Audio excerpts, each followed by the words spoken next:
What I'm telling you tonight is known throughout law enforcement, but not very much well known in the media. Richard Ramirez, the Night Stalker. There's people out there, no matter how kind or how good you are to them, they want to cause you harm.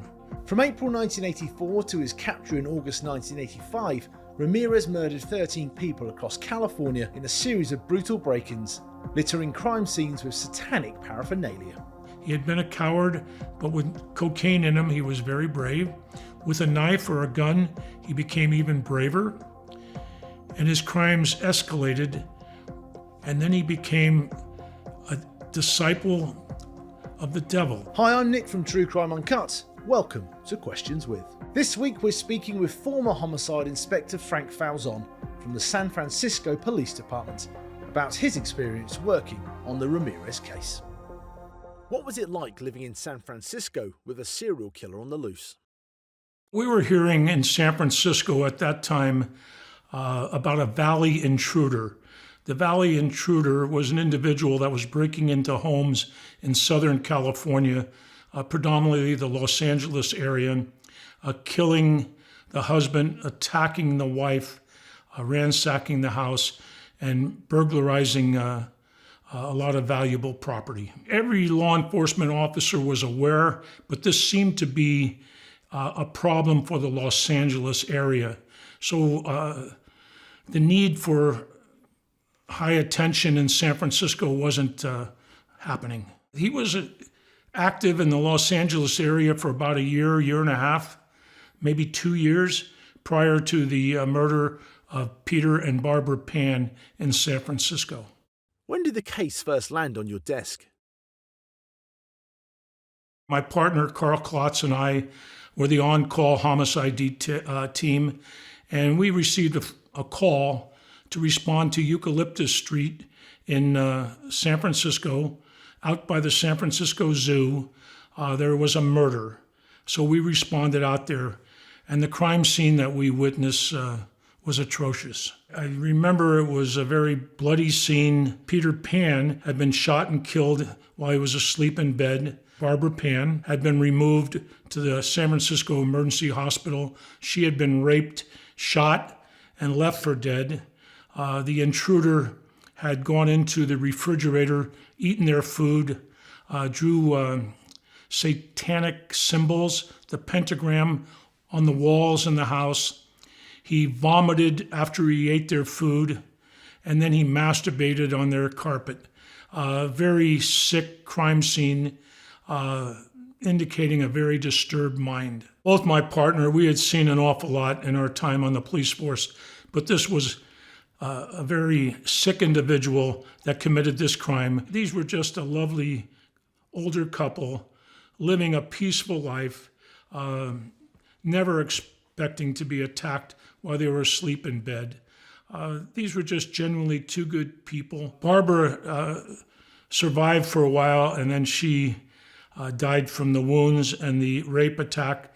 So it was a double murder case that we were now working. Initially, we did not put and connect the dots. But that afternoon, after this initial crime scene visit, my partner and I went back to the office and we put out an all points bulletin. This is an alert up and down the state of California regarding all the information that we had. And one of the key things that we had was that our victims were shot with a .22 revolver. And we had the slug for comparison.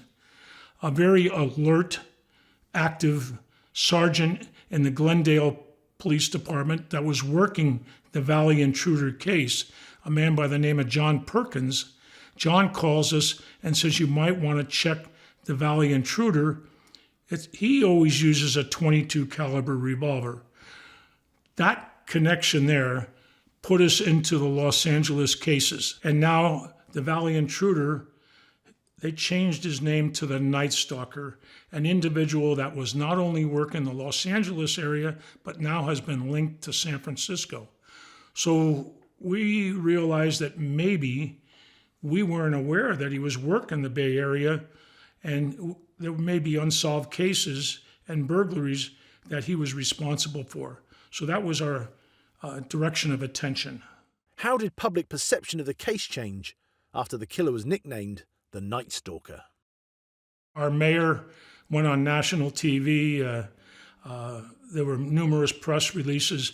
All of a sudden, the media blew this case up to be something very, very big, which it was. There had been numerous murders, I think around 14 murders in the Los Angeles area. And now we had a link with Barbara and Peter Pan in San Francisco. So the murder count was going up every weekend.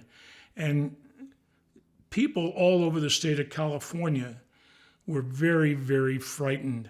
It was a summer of extreme heat, and people were afraid to leave their doors unlocked, afraid to leave their windows open.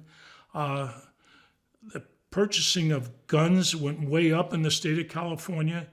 There was a big alert regarding the Night Stalker. He would have been a big feather in any police officer's cap for his capture. What was the next big advancement in the case?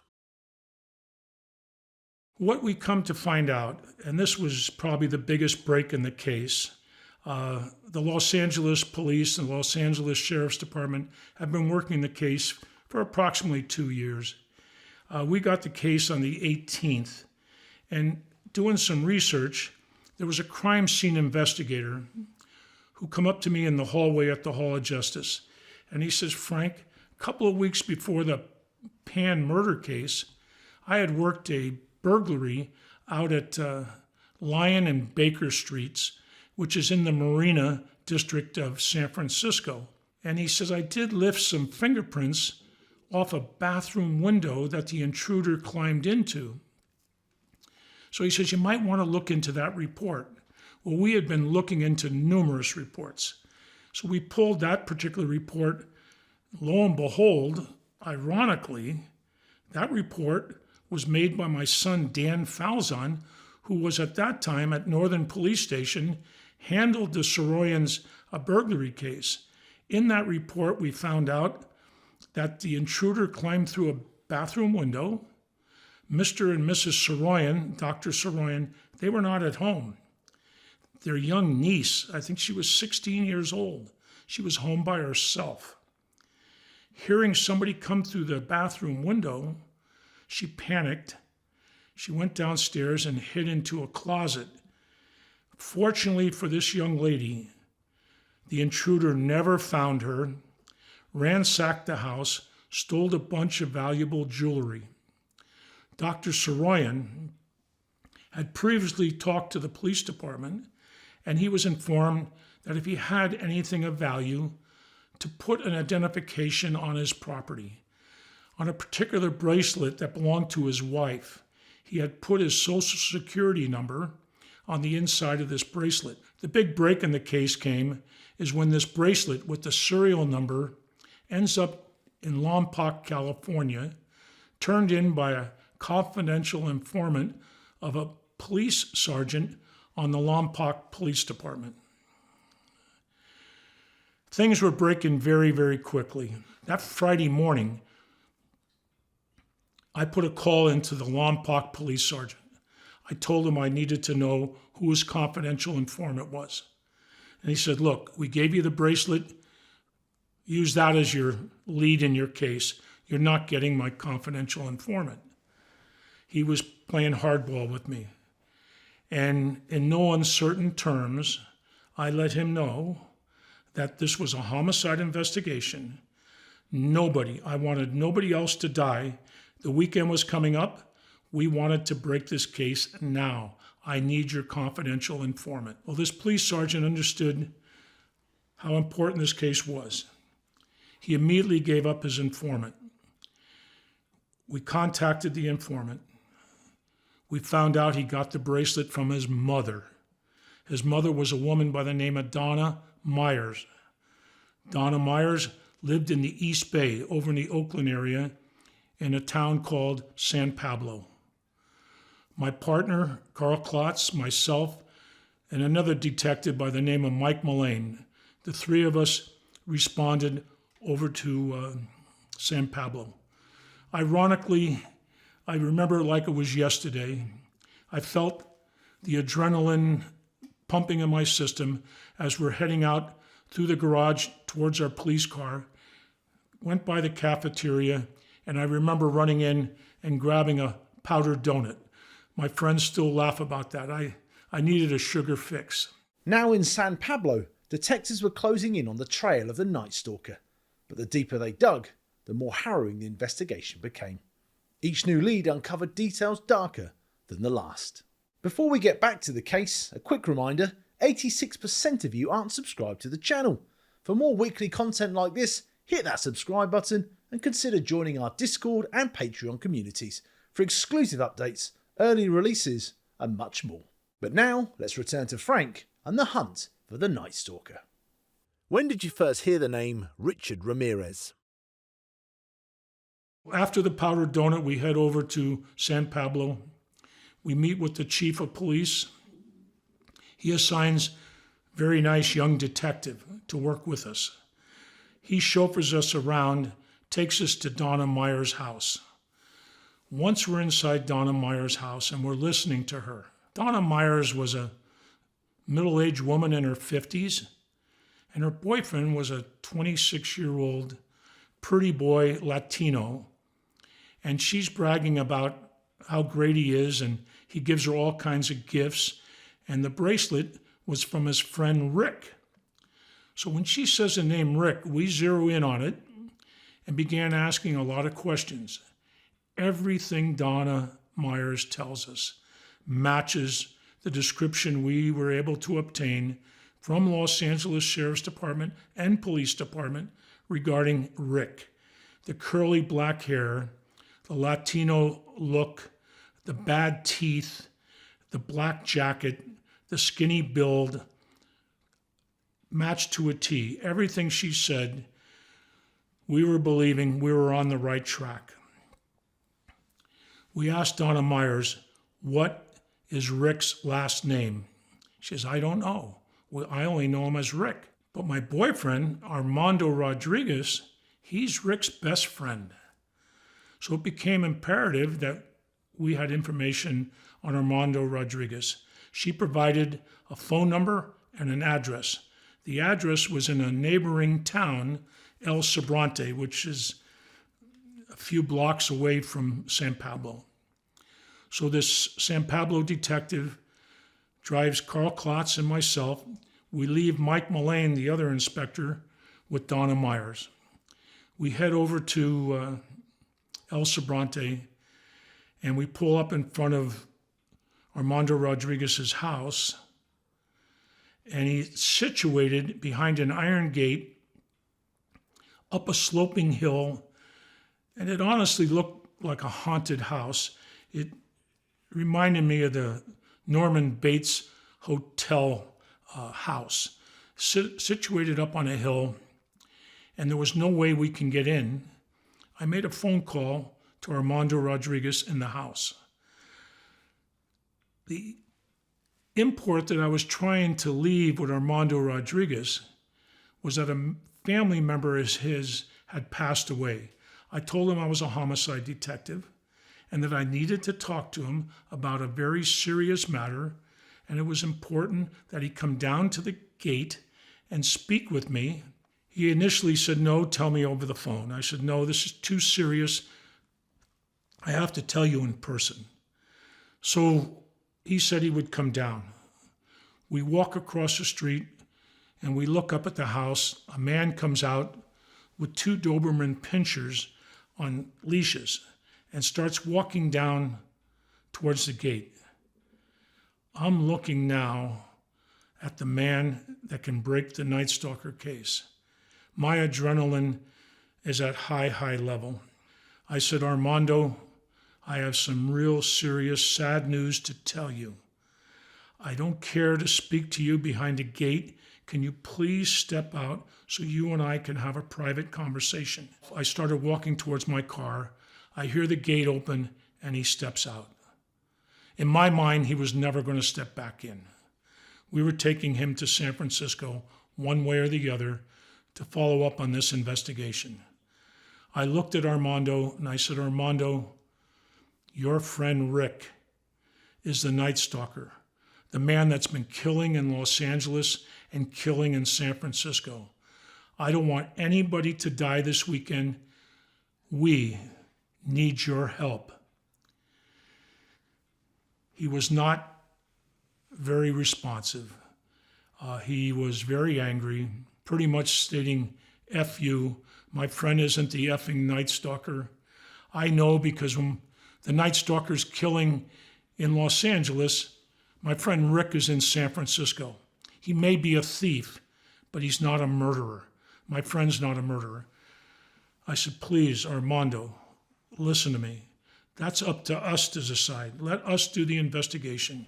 If your friend Rick is innocent, we will clear him. You have my word. We need your cooperation. He says, you heard me. F you. I'm not working with you on this case. I looked at my partner. He read my mind. He opened the back door to the San Pablo detective's car. Once the back door was open, Mr. Rodriguez found himself sitting in the back seat. I climbed into the passenger seat in the front. We had the link to the Night Stalker case sitting in the back seat of this patrol car. I leaned back, looking into the back seat at Armando. I said, Armando, please work with me. Give me Rick's name. He said, F you, man. I'm not giving you S-H-I-T, except he said it. So I'm not giving you nothing about my friend Rick. Do you understand me, you effing punk? I'm not giving you anything. And I could feel my blood beginning to boil. And I guess I rolled up my fist and I looked at him and he goes, oh, tough guy. You want to fight me? And he put his hands up. Once his hands went up, one of the first things a police officer learns, if somebody's going to challenge you, you're not paid enough to lose a fight. So before they can fire the first shot or throw the first punch, you defend yourself. And I remember thinking, nobody's going to die this weekend. I looked into the back seat. He's swearing at me profusely. And I started over the top.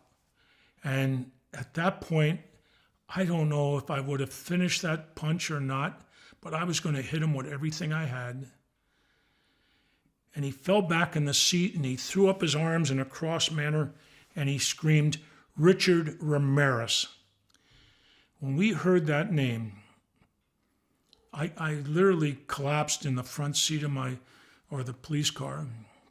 I looked at the young detective from San Pablo and I said, please take us back to Donna Meyer's house. We went back, picked up Inspector Mullane with Armando Rodriguez, and we went to the San Francisco homicide detail.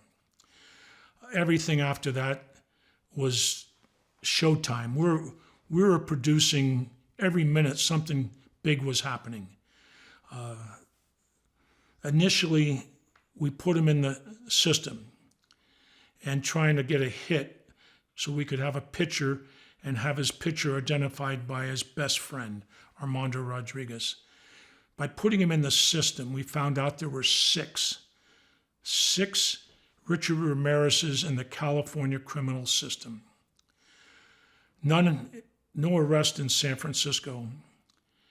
So we had no photographs of the individual that Armando could identify.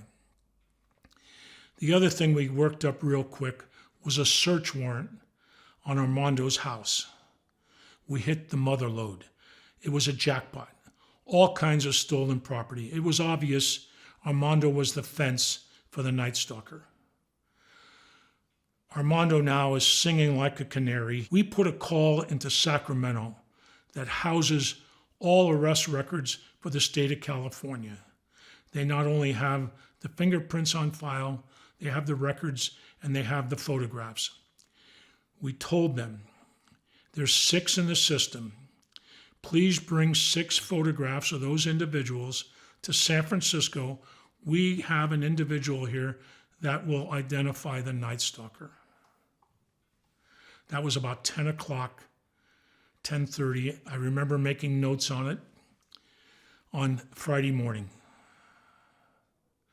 Instead, Sacramento runs the Mission Viejo case, Prince calls Los Angeles and says, we broke the case. We've identified the Night Stalker in the Mission Viejo case on the Prince from the Volkswagen. So that evening, between the time that this goes down, we have the search warrant. We also work up an arrest warrant. Our case is made.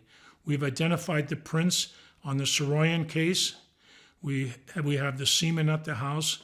We have all kinds of identification and proof that the Night Stalker killed Peter and Barbara Pan. We end up with a murder warrant for his arrest. This is all happening Friday. Friday night, we end up in a three-way phone conversation in the chief's office with the chief of police of Los Angeles Police Department, the sheriff's department, I think it was Sheriff Brock at the time, and our chief of police, Con Murphy. And the detectives with the sheriff's department in Los Angeles tell us, sit on it until we can make our cases. I looked at my chief. I said, Chief, we can't sit on this. We sit on it. Somebody's murdered this weekend, and we had an arrest warrant. We're not going to look too good. We have to go public. And my chief conveyed that to their chief and also to the sheriff in the sheriff's department. And the three bosses agreed that we would do a simultaneously all broadcast, all news media release at 10 o'clock Friday night. Did the arrest go as expected? Saturday morning, Richard Ramirez's picture was front page in every newspaper in the state of California. He sees his picture in the San Francisco newspaper. He was living in the Bristol Hotel down off Turk and Eddy Street in the city. It's our Tenderloin area, pretty rough area. He flees by Greyhound to Los Angeles. He gets off in Los Angeles. He immediately sees his picture on the front page of the LA Times, and he fears everybody's looking at him, so he starts running. And within a few blocks, he sees a pregnant lady getting into a car. He's in a Latino neighborhood. He runs up, knocks her down to steal her car. The neighbors were outside. They think it's an auto theft. They see this guy knock down a pregnant lady. They rush over and they beat the living hell out of him. They're hitting him with everything. An ambulance is called. A sheriff's car pulls up. They have Richard Ramirez in the back seat of the sheriff's car. Nobody is putting all the dots together and realizing this is the Night Stalker, because when the ambulance shows up, they tape him up like a mummy. His whole head is taped. Only thing that's showing is his eyes and his lips. So he's sitting in the sheriff's car. These two deputy sheriffs, they look at their watch. It's almost time for their shift to end, and they're due to get off. This is not in their jurisdiction. This is in the police department, the Los Angeles Police Department's jurisdiction. So they decide, call for LAPD. LAPD shows up, puts them in the back seat of their car, and these two young officers look at him, and he's saying, "It's me, it's me." This one cop looks real close. He's, Jesus, it's the Night Stalker, it's Richard Ramirez. He goes out over the air and announces they have the Night Stalker in custody. This is hours after our press release, 10 o'clock the night before. Richard Ramirez is in custody. Two detectives that were working the sheriff's cases, they hear that he's in custody. They rush over, they grab him. They have the body. They put a phone call into Inspector Klotz and myself. They asked us to fly down in the spirit of cooperation and put our warrant, our murder warrant, on Richard Ramirez to hold him in custody so they could work up their cases. Carl and I fly down, we put our murder warrant on Richard Ramirez. We asked to speak with Richard. They stonewall us. You can't talk to him. These two detectives, they had visions of book rights and movie and Hollywood stardom. We were shut out. So we came back to San Francisco, and the case went on in Los Angeles, and the trial was held in LA. Our case never went to trial because he was found guilty of multiple counts in Los Angeles and sentenced to death. Armando Rodriguez and myself were both called down to testify. Armando Rodriguez testified. I was never asked to because they didn't want this aspect of San Francisco breaking the case being made public. What I'm telling you tonight is known throughout law enforcement, but not very much well known in the media. The biggest relief I had was obviously hearing the name Richard Ramirez out of the mouth of Armando Rodriguez. The next biggest thrill was hearing that this man was in custody. Nobody was going to die this weekend or future weekends. This menace, this sick individual, this satanic worshiper was off the streets. It was a huge, huge relief. And to feel that my partner, Carl Klotz, Inspector Mike Mullane, the crime scene investigator, Larry DeBoer, and my son, Dan Falzon, all played a part in this case. It was just a tremendous team effort. And we had help from Los Angeles Police Department and also from the Sheriff's Office. We went down there and gleaned as much knowledge. They had been working on this with 2 task force for a year and a half. And we gleaned as much information as we could and then came back and put the pieces together on our case. Eventually, he was brought to San Quentin, and the district attorney's office in San Francisco asked if we could bring him over, charge him formally on the murders of Peter and Barbara Pan. He was transported to San Francisco, our county jail.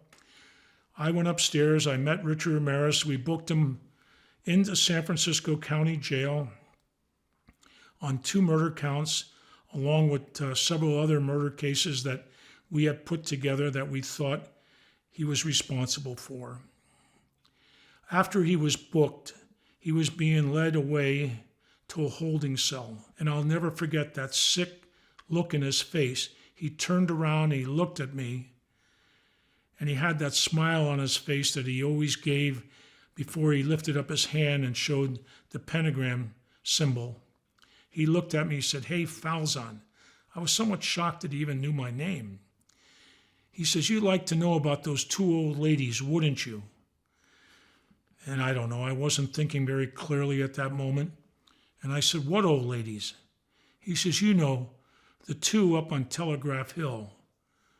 Bingo, he was talking about the Caldwell sisters. A month or so before, maybe 2 months before, Carl Klotz and I had another horrible, horrible crime scene. 2 old ladies brutally murdered inside their apartment. And one of them, 78-year-old woman, had gone to the window. And she opened that window to scream out for help. And the intruder stuck her in the neck with a knife. The house was blood everywhere. This was another sick, sick crime. And it fit the Night Stalker. And he virtually gave me a confession right there going back to the holding cell. There's no doubt in my mind he is the killer of these 2 old ladies on Telegraph Hill. He had been found guilty in Los Angeles of a series of murders that occurred in the LA area. He was in San Quentin, and when he was in San Quentin, which is across the Golden Gate Bridge from San Francisco, we had him brought over to San Francisco, and he was formally charged on the murder cases of Peter and Barbara Pan. There was some talk because of incompetent counsel for Richard Ramirez in the Los Angeles cases, that they might be overturned. So we did not want this man back out in the street. Had they been overturned, we would have taken him to trial. He has never confessed to any murders that I know of. What shocked you about the case? I remember uniform officers coming into the homicide detail and saying, "Frank, you have to go outside and see the line around the corner." I said, "What are you talking about?" They go, "You got Richard Ramirez upstairs. There's a line around the corner of women that want to get in and visit him." I said, "You're kidding me." So I had to leave my desk, go outside to see for myself. There was a line all the way around the Hall of Justice of these attractive, not all of them, but most of them, young ladies seeking to interview and be with Richard Ramirez. It amazed me. Eventually, one of these demented young ladies marries him in prison. About 2-3 years ago, Richard Ramirez dies in prison. His death probably gave relief to so many of his surviving family members and victims that he had murdered. His death, I don't believe, was mourned by anybody except other satanic worshipers. This was a very sick person. What do you think of Richard Ramirez? I thought of Richard Ramirez as a complete loser. This was a young person that apparently was raised in the Catholic faith in El Paso, Texas, by a religious family. As a young boy, he had church beliefs. He began petty crimes, worked his way up using drugs, found that when he was on cocaine, he was very brave. He had been a coward, but with cocaine in him, he was very brave. With a knife or a gun, he became even braver. And his crimes escalated. And then he became a disciple of the devil. He wanted to be a devil worshiper. It justified all his sick, demented thinkings. So his killings became more and more emphatic, more and more brutal. What do I think of Richard Ramirez? Not much. This man was a loser.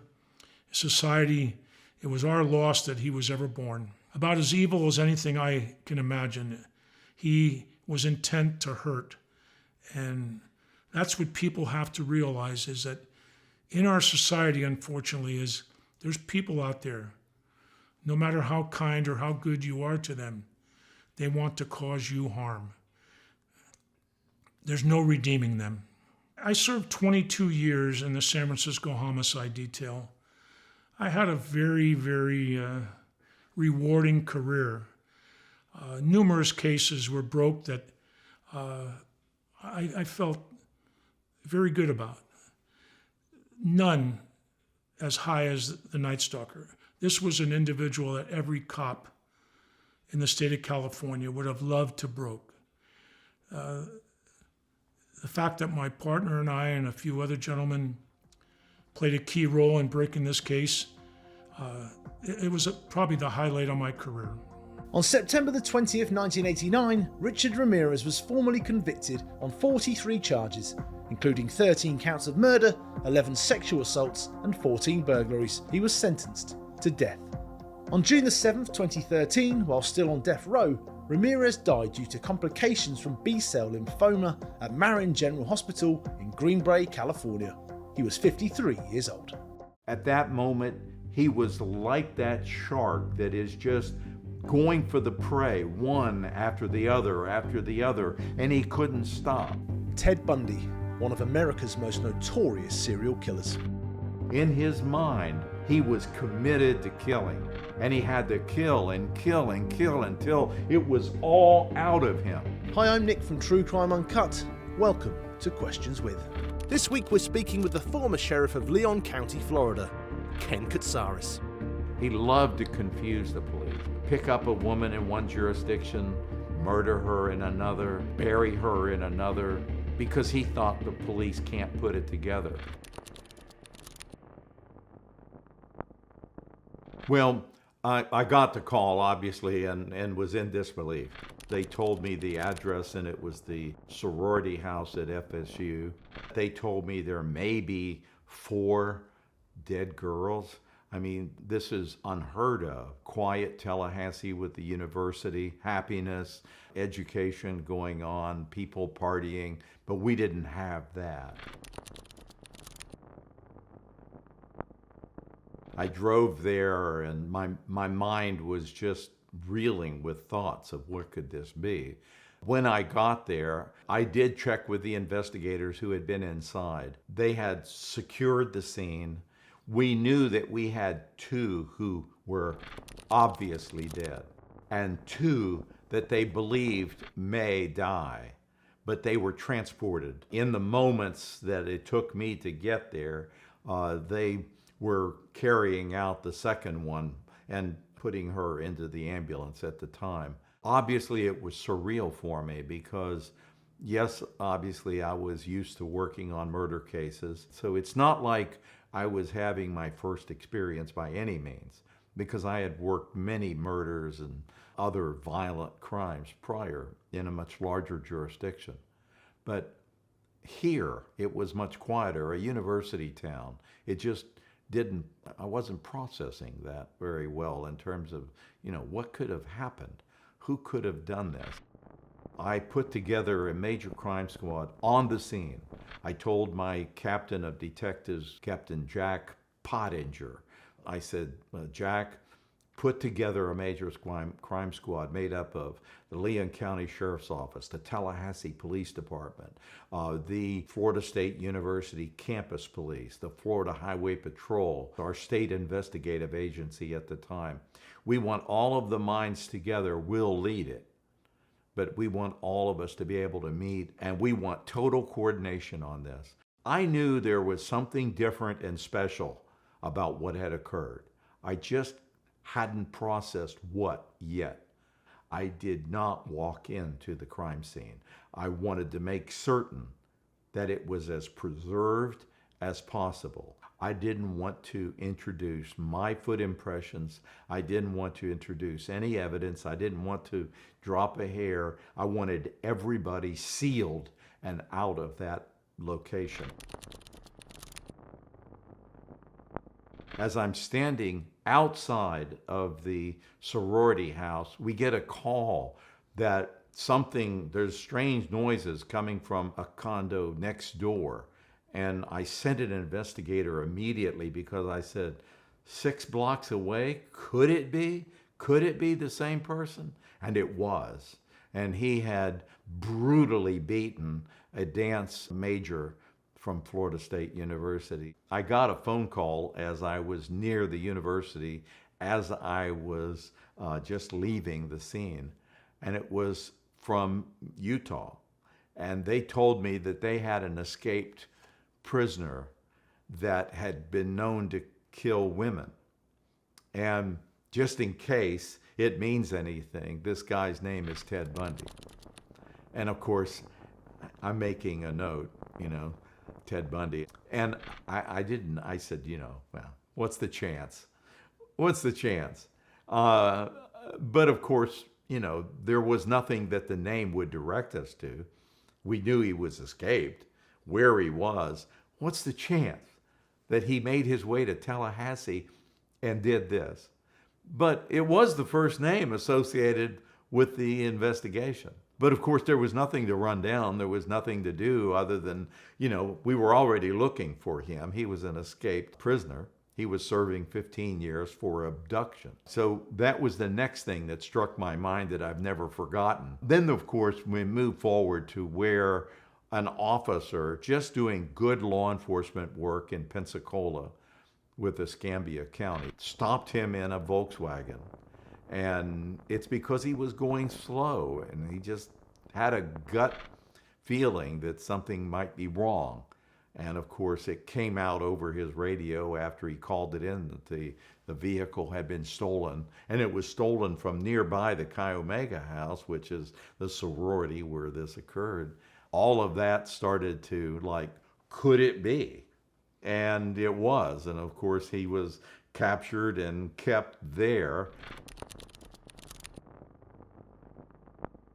I met him at the vehicle that was bringing him into what we call a sally port. That's the enclosed area of the outside of the jail where prisoners are driven in, secured by locked gates behind the vehicle into a secured facility where we then took them out of the car. I opened the door of the vehicle, escorted him out of the car, took him by the arm and pulled him out, and we had our first face-to-face. He came across as brilliant, charismatic, smart, insightful, and he was a good communicator. So you put together the evil with all of those positive traits, and you have a very dangerous person if they want to focus that evil, smart intentions towards others, which he did. And he was capable of commanding the trust of those that were most vulnerable, the young co-eds going to, college, who were perhaps away from home for maybe the first time in their life.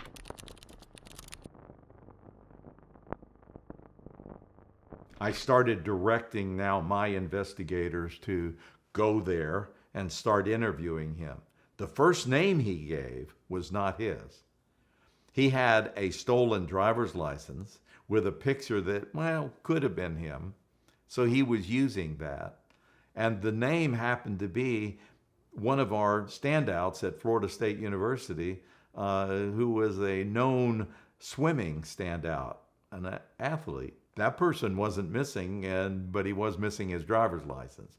So we knew now that that was not the proper identification. That even piqued our curiosity more. My investigators went, started talking to him, and now he got really weird on us. Now he was messing with us, messing with the law enforcement officers, messing with their mind.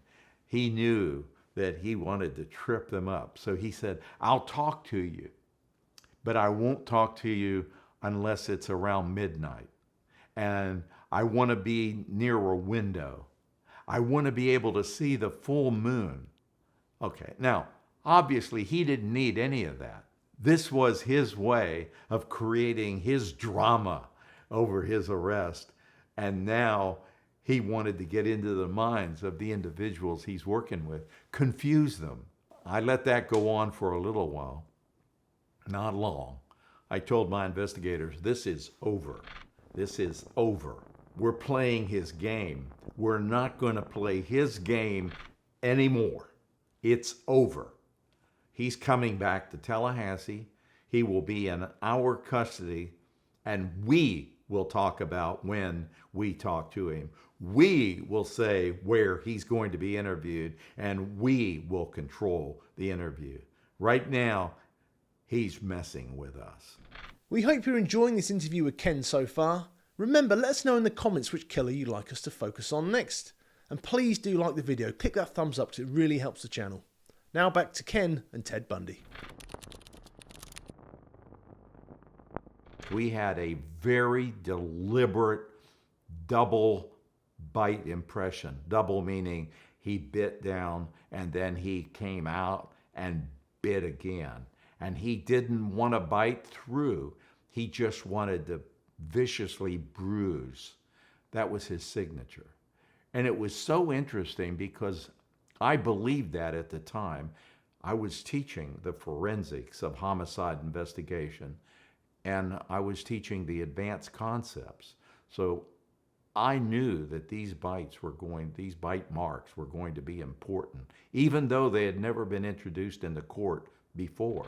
But he used to taunt me when I would talk to him in jail. He would taunt me with Ken, as he would refer to me.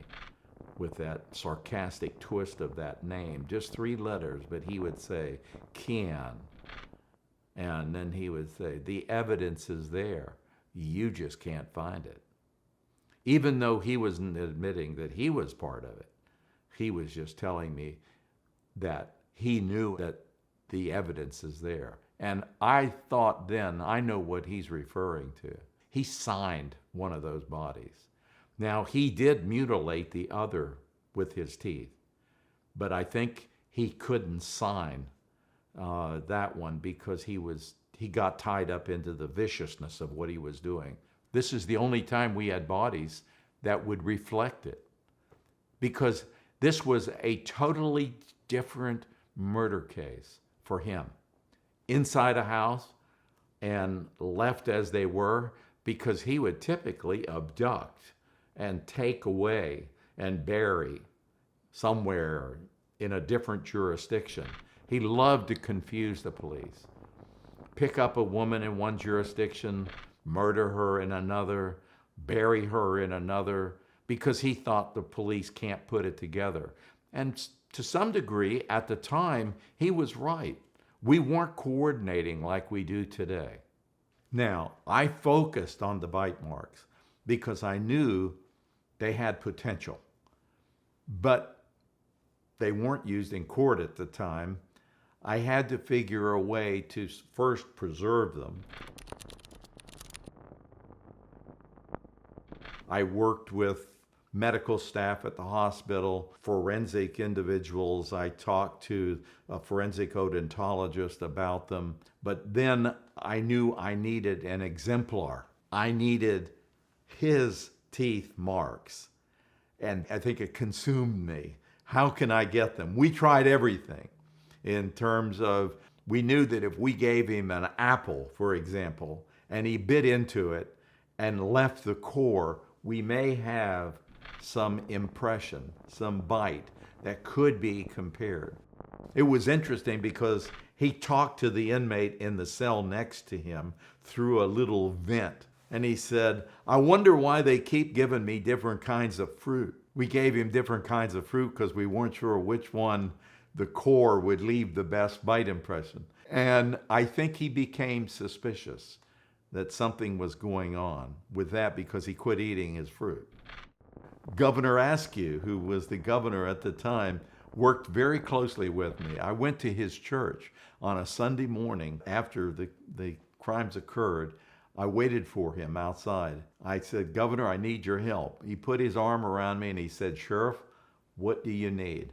I said, "I need you to just simply clear the way for me with the state lab." So I was laying the groundwork politically, scientifically, legally, looking at how to do this. And then it struck us. It hit. What about a search warrant for his mouth? Well, no one had ever gotten a search warrant for somebody's mouth, but I thought, if we got a search warrant, we wouldn't have to tell him.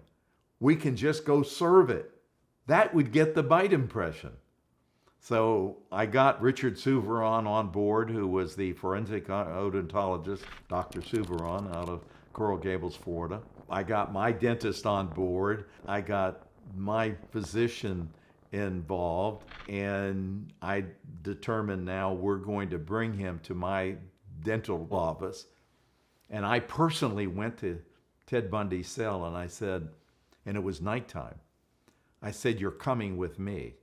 All of a sudden, he had this fear that maybe I'd had my limit, I was going to take him out and perhaps eliminate him on my own. Of course, I would never do that. Justice served that way is improper justice. He was reluctant to come out of his cell. I told him to put his brace on. I had a special brace developed, now called the Bundy brace, that it took the place of having to worry about handcuffs because it didn't allow him to run.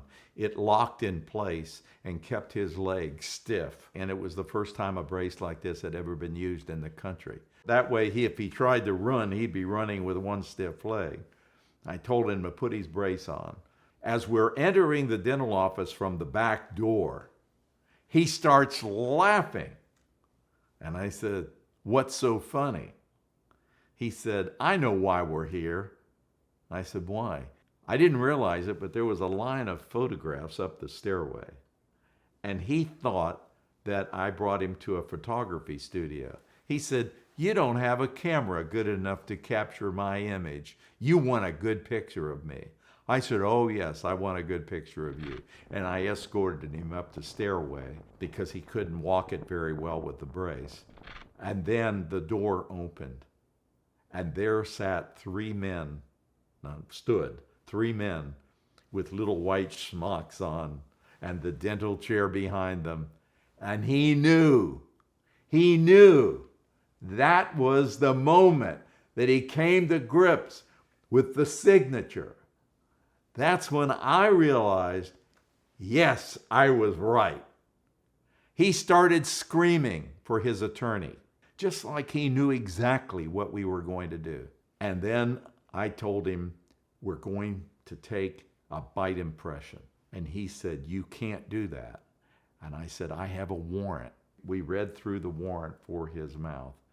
And I had the judge put in there that we could use any and all force reasonably necessary to retrieve any evidence that is associated with this case from his mouth.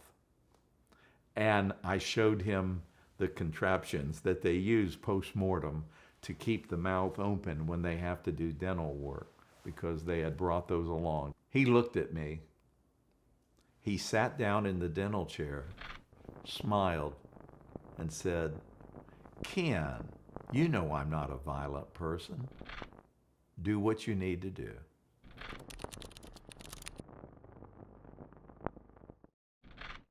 I can't explain the feeling because, yes, I was elated that there was a conviction, because obviously the centerpiece that convicted him, the only real evidence we had, was the bite impression.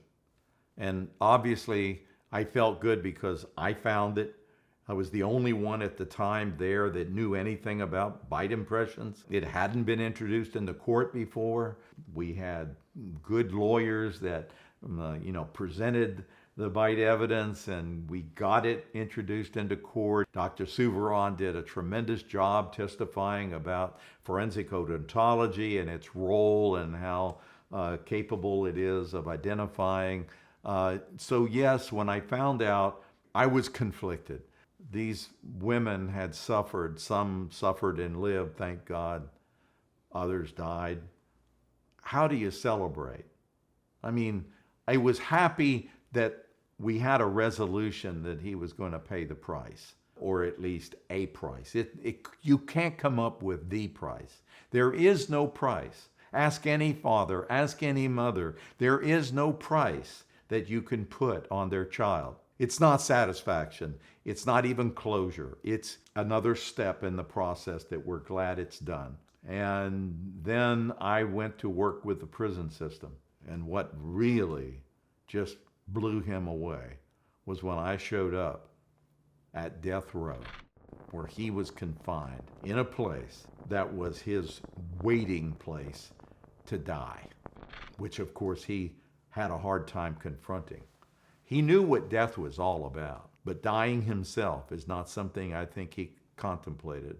I came to a cell and something just told me it was his, because there was a sheet mounted over the bars, the only one. I said, "Wouldn't you know it, that's got to be it." And yes, it was. That was a violation of the rules. The arrogance of this killer, that he didn't care about your rules. It's like I make the rules. I reached inside the bars. I got a hold of that sheet and I yanked it down. And he was facing the back wall doing exercises. He turned around, looked at me with those eyes just like he did that moment in my jail. When I confronted him, his eyes widened, he tensed, I could see his hands, and then he relaxed. And he said, "Ken, what are you doing here?" He didn't know. I said, "Mr. Bundy, you didn't hear? I'm your new keeper. I wanted him to know the jig's up. I'm back. He walked forward towards me. He looked up, looked around, brought his eyes up, locked on my eyes, pursed his lips, and he said, "Ken, you did a good job." Well, he was evil, but you could not discern that, even if you knew he was evil, because he didn't come across as evil. This is a brilliant man who tested out at genius levels. He was not your average person. He was bright, brilliant, had a mind that was compartmentalized, and they would talk to each other. They knew each other. He was a different person stalking, a different person murdering, a different person on the run, a different person in capture and planning. These were all compartmental aspects of his mind. But what I assessed from my couple of years of intense exposure with him was that these compartments were not foreign. He wasn't crazy. He wasn't mentally ill. He was a vicious killer, and he couldn't live with himself unless he could lock it up in a compartment and bring it out when he needed it. I am confident that he would spend a long time pulling that out of one of those compartments and savoring the moment, savoring the capture of the prey, savoring the killing moment, savoring the enjoyment of what he was doing. I know that sounds depraved, and that's exactly what he was. Very depraved.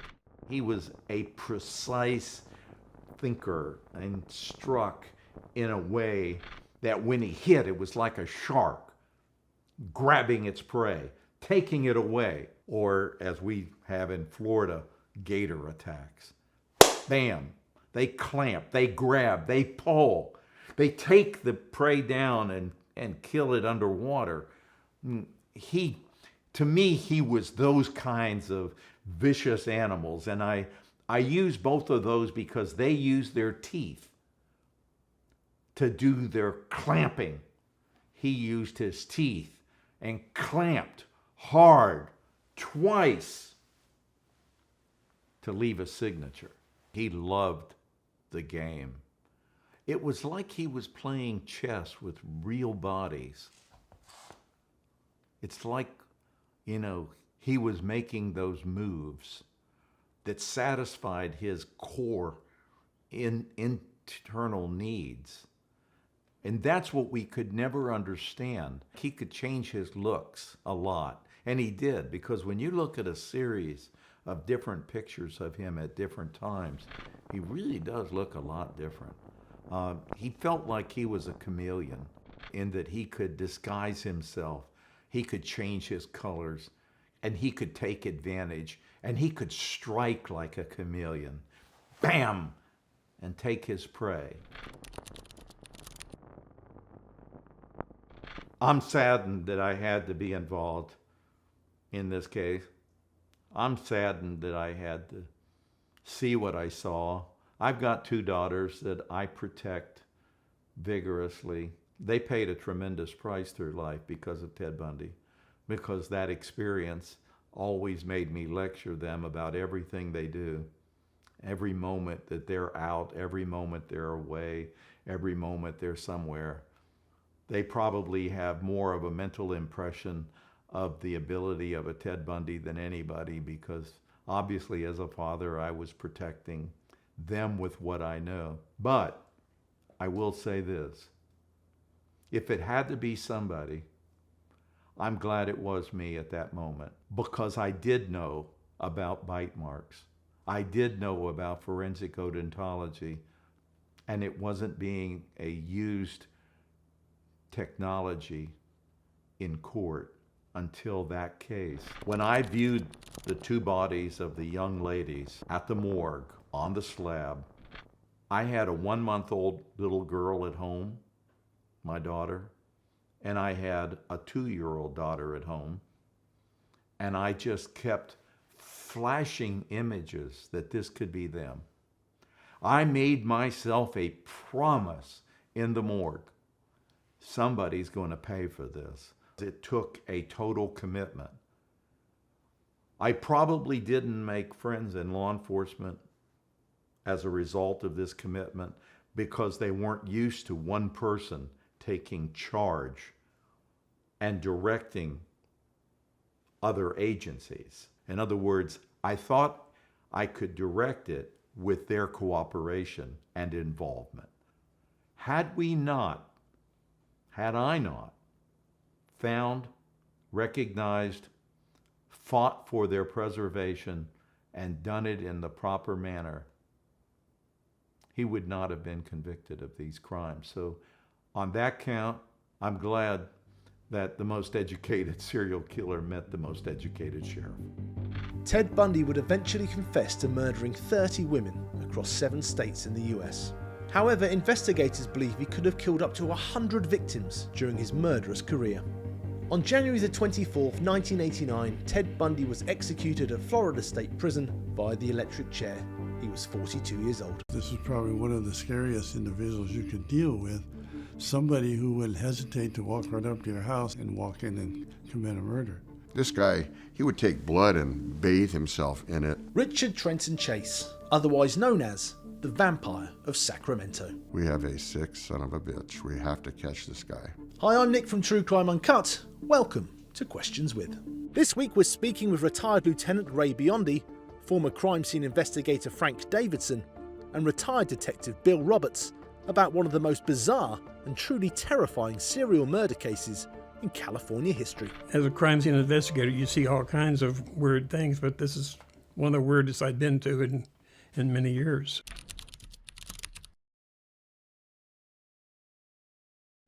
The beginning of this investigation was towards the end of 1977, in December. We had a drive-by shooting that was a kind of strange situation.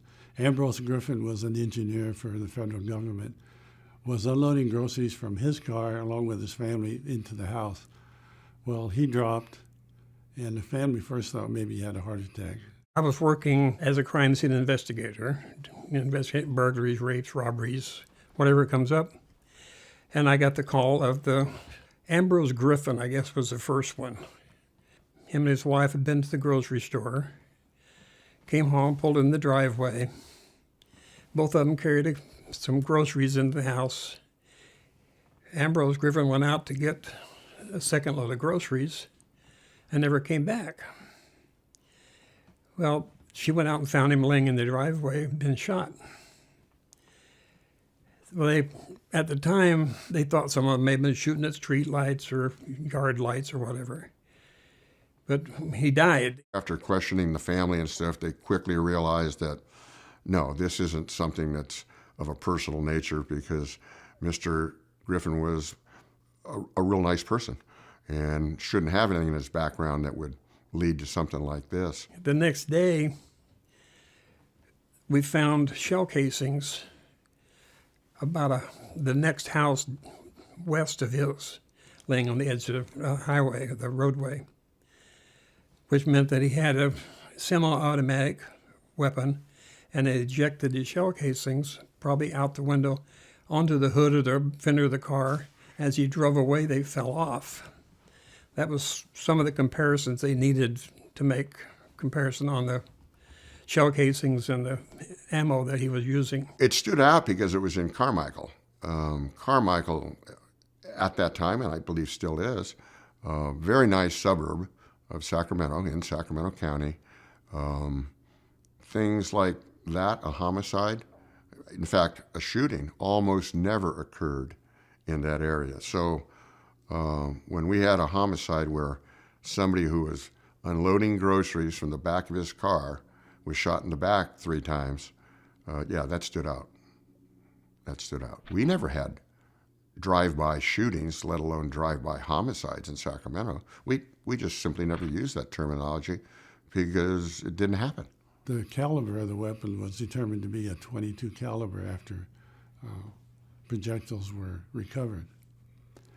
What we learned shortly after that probably one day before that, in the same neighborhood, a lady was in her kitchen, and she noticed her window exploded, and she felt something whiz through her air.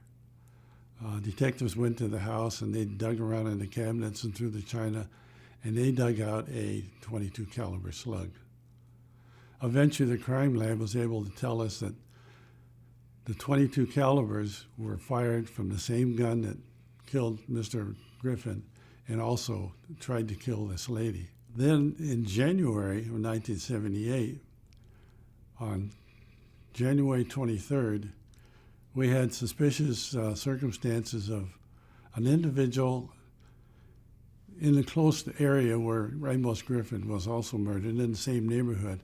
This individual was first seen walking around trying to get into a house, and the female inside the house saw him, and of course she went around locking doors and windows, and he didn't get in and left.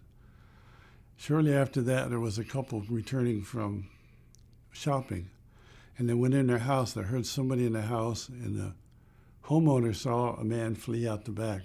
He chased him, but eventually lost him. He lost him in a parking lot.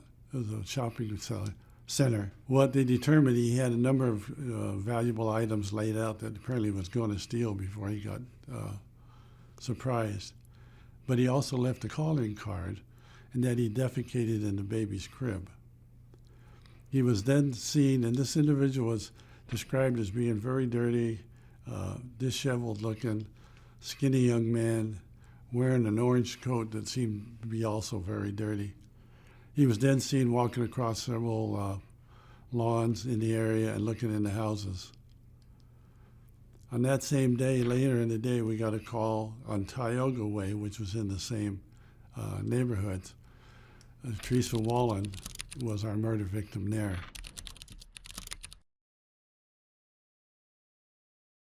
It was a very involved scene because we had casings on the floor. We had a mutilated body in the back. The scene work went on nearly 24 hours there just to try to figure everything out of that house.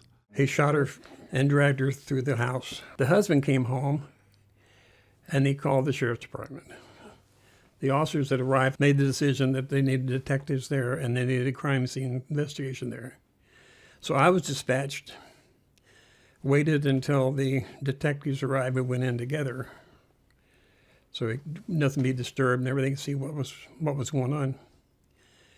And we could see where she was. The trash had been dropped up at the front door. She had a trash bag. You could see where she was dragged across the floor with the blood stains and down the hallway. It's the most bizarre thing you'd ever see, because the lady was with bare from the waist down.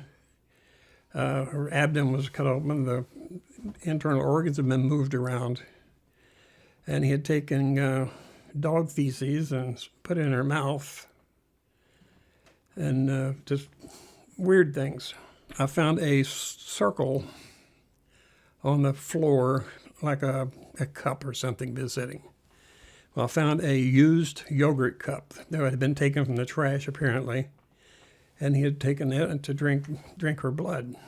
That was the first one of the first murders I recall where a body had been eviscerated and mutilated, and the fact that finally somebody said, no, he was drinking blood. That was the first time and the only time in my career of 17 years of homicide that I ever encountered anything like that. There was somebody who was pretty evil and twisted, and I just wanted to help get him off the street. So that was my main focus, was doing my leads, doing my stuff, anything I could to track this guy down.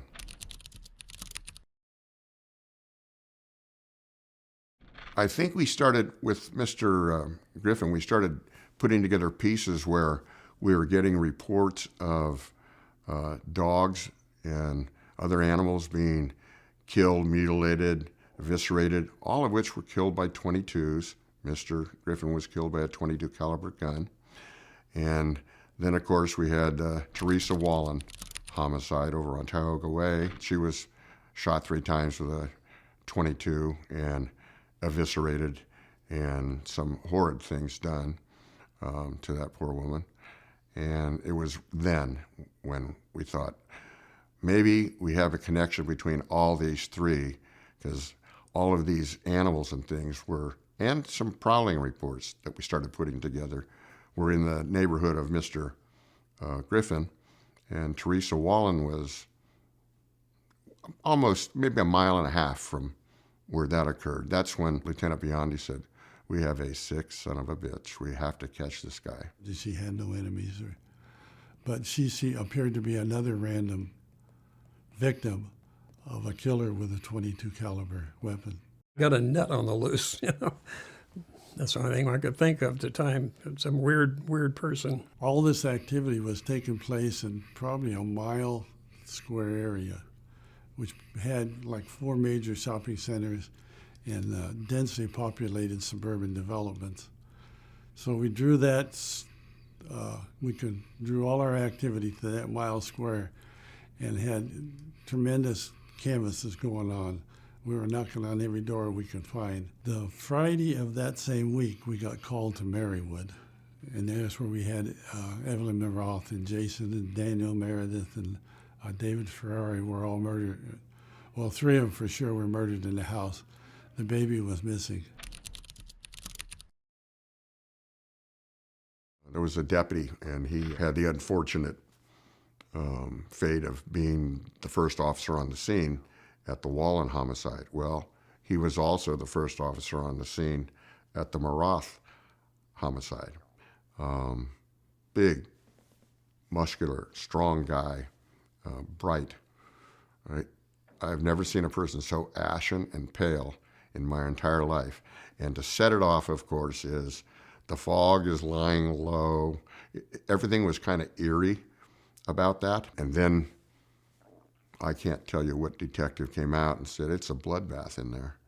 And then they told us one by one that how he killed all the victims. And again, he disemboweled Mrs. Maroth and did other things. But he had cut her abdomen open and messed around with the internal organs.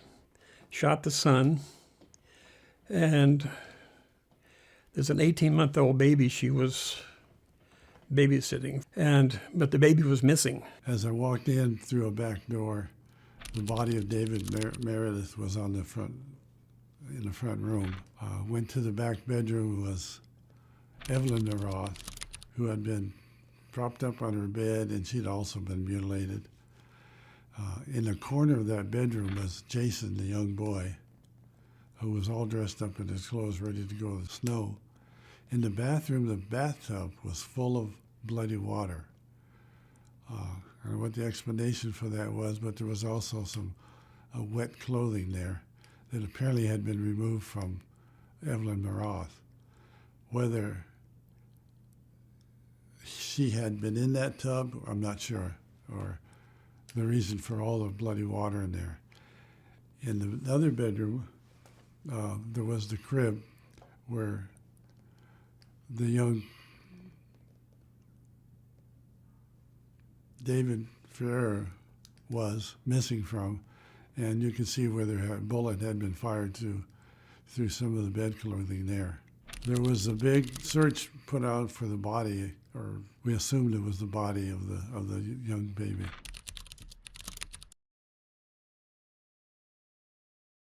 We had a sketch prepared from people who cited the individual that was doing the strange things, going in and out of houses.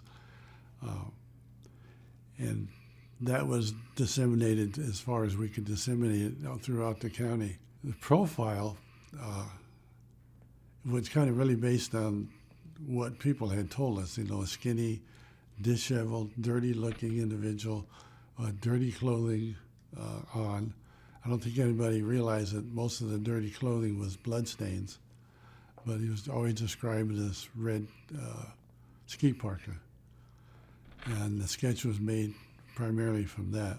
What became really obvious very fast, very quickly, was that we were dealing with this killer whose activity was all in this confined area, basically, within a mile area. So I confident we were dealing all these crimes were related. And then the match of the empty casings and projectiles that were found, that it's all from the same gun. I mean, there was no question we were looking for a single killer. And then plus, of course, obvious, we had the mutilation of bodies at 2 different scenes. What were the chances you have in 1 week mutilated murders such as we had that were so similar?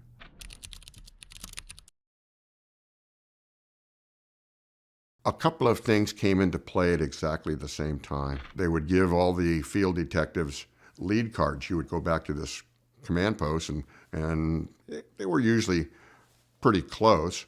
One of which I got was about Richard Trenton Chase. And I laugh now. When they gave me the name, I looked it up in the phone book. That was the first place I went. We didn't have radios and things like that. And that's where I got his first address and went and knocked on that door. Little did we know, he had moved from apartment 24 to apartment 15. You know, it was just another lead. I didn't equate him to who he was and what he was until I went back to headquarters and started doing a record check on him, and I'm like, oh gosh, this might be him. I started finding out about his background. He was up in Pyramid Lake, Nevada, found nude, covered in blood, with a .22 about a year before all of this stuff started happening. Found out that we had arrested him for carrying a loaded and concealed weapon. Found out that he had been a walk away from a psychiatric hospital in Sacramento County and was deemed violent. So I'm putting all these things together. We had a flyer, which was a sketch of the suspect in the Teresa Wallen homicide. And I look at it and compare it to a mugshot we have, except the sketch doesn't have a mustache and goatee. So I penciled that in, and then I put it next to the mugshot, and I go, this is very close.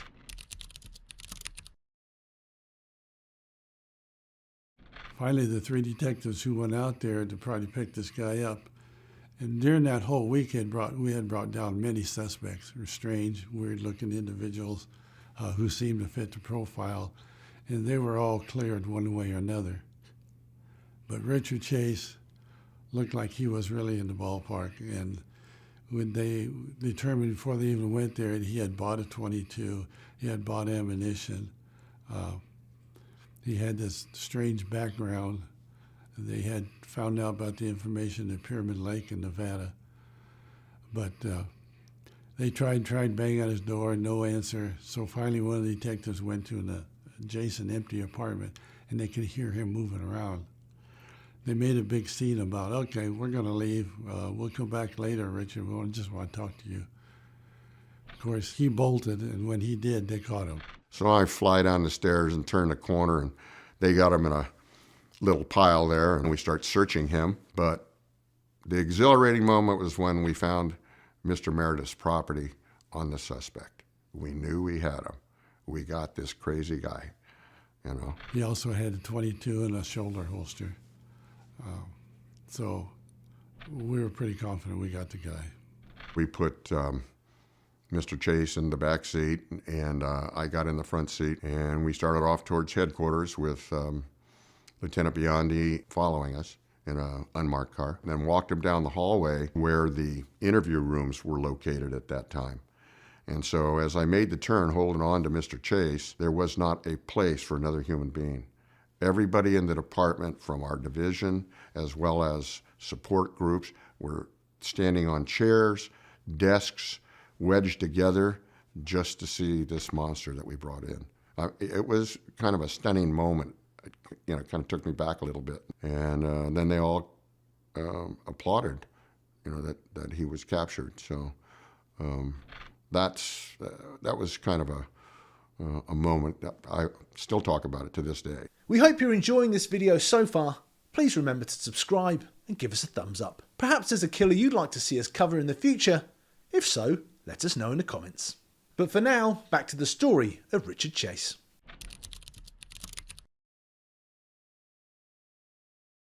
When the officers entered his apartment, I guess it was like a scene out of I don't know what. It was a stinking mess when they got there with rotten meat on the counters and what have you. Except one drawer where his knives and stuff were kept was very neat and, like a surgeon would have, There were body parts, I don't know whether animal or human, but things in his refrigerator and the freezer, some mixture that was like probably some part of anatomy and coke in a blender. But it was a real involved scene to where he obviously was dissecting and killing animals inside that apartment.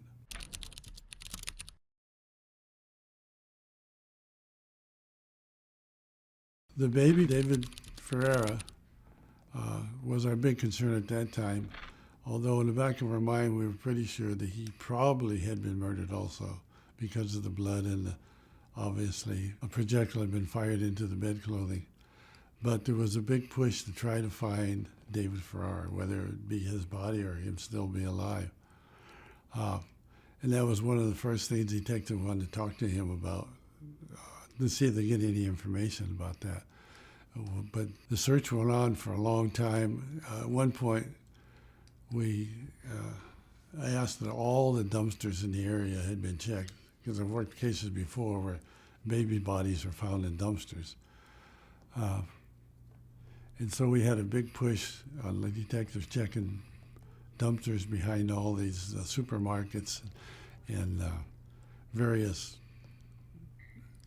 commercial establishments in the whole area, and to no avail. So it was a couple of months later we found the baby at a churchyard near where Chase lived.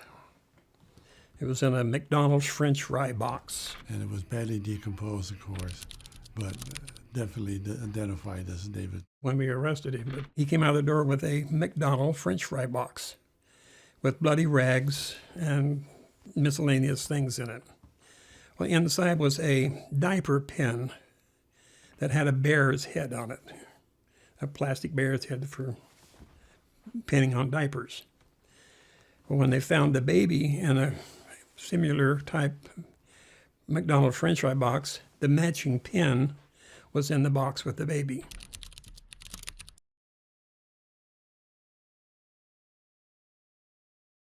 The FBI had called him as just a blitz killer. Just walk right up and just kill you. No conversation apparently, or trying to muscle his way in anywhere. He would simply shoot you. The classification from behavioral science was a disorganized killer, a loner that just acted on impulse and would do things like the Blintz attack on Teresa Wallen right at her front door. No plan as to how he was going to commit the crime.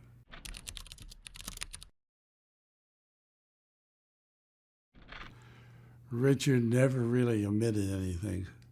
He acted like he was confused and then claimed he didn't kill anybody. At one point I went in and tried to talk to him to no avail. He still denied killing anybody. He talked about killing dogs. His stare, he didn't look at you. His eyes were constantly just darting, like he was trying to either find a way out of this. He knew he was caught. There was no doubt about it. He knew it. And then he tried to play it off like, I'm in trouble for a bunch of dogs? No, this is a little bit more important than dogs, but he knew it. At one point in the interview room, we're talking to him about killing the animals and doing stuff. And in the middle of it, he just goes, Irish setters are the best. I'm like, holy cow, you're sick, boy. And then reluctantly, we had to let the hardened homicide investigators in there to interrogate them because we couldn't break them. And a couple hours later, they come out and they go, there's no use. We can't get this guy. There's just not a thing. Well, then he's booked into the jail. And of course, at that point, there was a public defender appointed to him, so we never talked to him after that.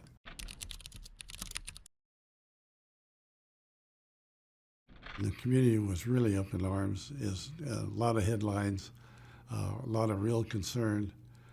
In my, experience, this was probably one of the scariest individuals you could deal with. Somebody who would hesitate to walk right up to your house. It could be high noon and walk in and commit a murder. There didn't seem to be anything that's going to stop him. This neighborhood, after this incident, was less trusting. They didn't know what was going to happen because they didn't know where this nut was going to go next. In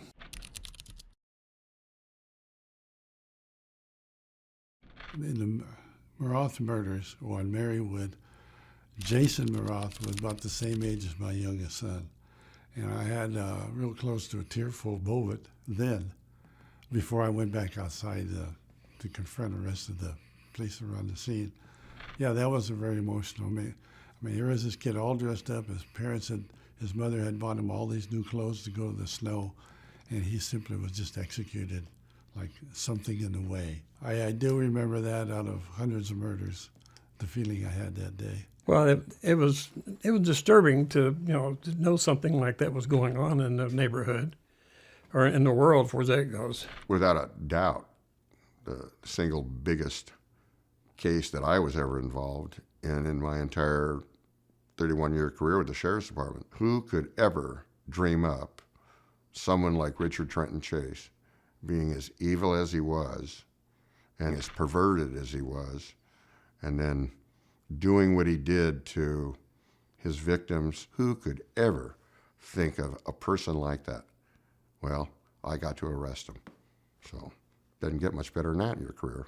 They decided he was fit to stand trial. He knew what was going on. They devised a prosecutorial kind of a offense, if you will, that was going to fight the defense that he was insane. And the jury found in the prosecutor's favor and found him guilty of murder. Former Lieutenant Ray Biondi passed away in February 2020, just shy of his 83rd birthday. Former Detective Bill Roberts passed away in March 2024. He was 79 years old. On May the 8th, 1979, Richard Chase was found guilty of 6 counts of first-degree murder and sentenced to death in the gas chamber. But just over 18 months later, on December the 26th, 1980, 30-year-old Chase was found dead in his prison cell at San Quentin due to a self-inflicted overdose of antidepressants he'd been stockpiling. The exact reasons for Chase's apparent suicide remain unknown. He had said, as son of Sam, he was being told to do these things by a dog. And he walked up to a young lady, started stabbing her, left, went a couple of blocks away, and started stabbing another lady. David Berkowitz, otherwise known as the son of Sam. I'm just very thankful that we caught him when we did, because God forbid he was still around. There'd be more bodies. Hi, I'm Nick from True Crime Uncut. Welcome to Questions With. This week we're speaking with former NYPD detectives William Gardella and James Justice about the infamous Son of Sam case. July 29th in the Bronx is when David Berkowitz committed his first murder. It was Jody Valenti and Donna Loria. They were sitting in a car, and he ran up to the car and fired into the car and then ran away. Miss Loria passed away, and Valenti survived, and she was interviewed by police. It turned out that the bullet recovered was a .44 bullet from a bulldog revolver. David Berkowitz said that when he left that scene, he sang a song on the way home because the demons had told him to go out and kill, and he killed. And the case did not progress at all. They never found out at that time who killed it. Originally, when Son of Sam first started out, he was hitting around clubs, night spots, hangouts for the younger group. And when he shot them in Queens, they formed a task force. It was the Omega Task Force, Once he struck in Brooklyn, I was loaned out to the homicide squad to work with them. The second murder occurs on October 23rd of 1976 in Flushing, Queens, in a park. An individual by the name of Carl De Niro is parked with his girlfriend, sitting in a car at night, and he's sitting in the passenger side, and Carl De Niro has long hair. It's believed that Berkowitz thought De Niro was a girl. The shots were fired at De Niro, and he's hit in the head. Berkowitz flees the scene, and police investigate the case. The investigators thought it was drug-related, on the basis that people just don't shoot into cars and shoot somebody for no reason. The case was, since it was in Flushing, it was a different borough, and that case didn't go any further at that particular time. On November 26, 1976, Donna DeMasi and Joanna Lamino are sitting at Miss Lamino's residence when they observe across the street an individual leaning against a light pole. They don't pay him any attention. He then walks over, says a few words, takes out a gun, and shoots him. Miss DeMasi survived. Miss Lamino is confined to a wheelchair for the rest of her life.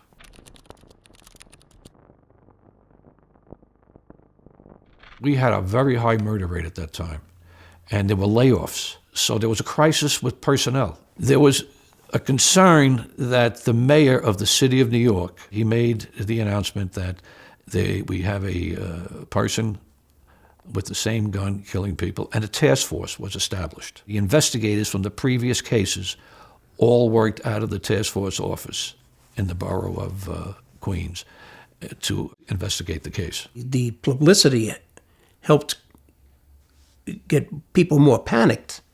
If the newspapers didn't report it, a majority of people would not know it. If something happens up in the Bronx, you're not going to know about it in Queens unless it goes out over the media. So yes, the media did help create the panic.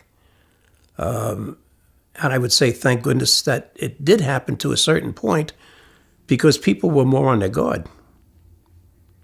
They weren't doing what they normally did and go to these places that apparently he was hitting in those areas where the younger people congregated.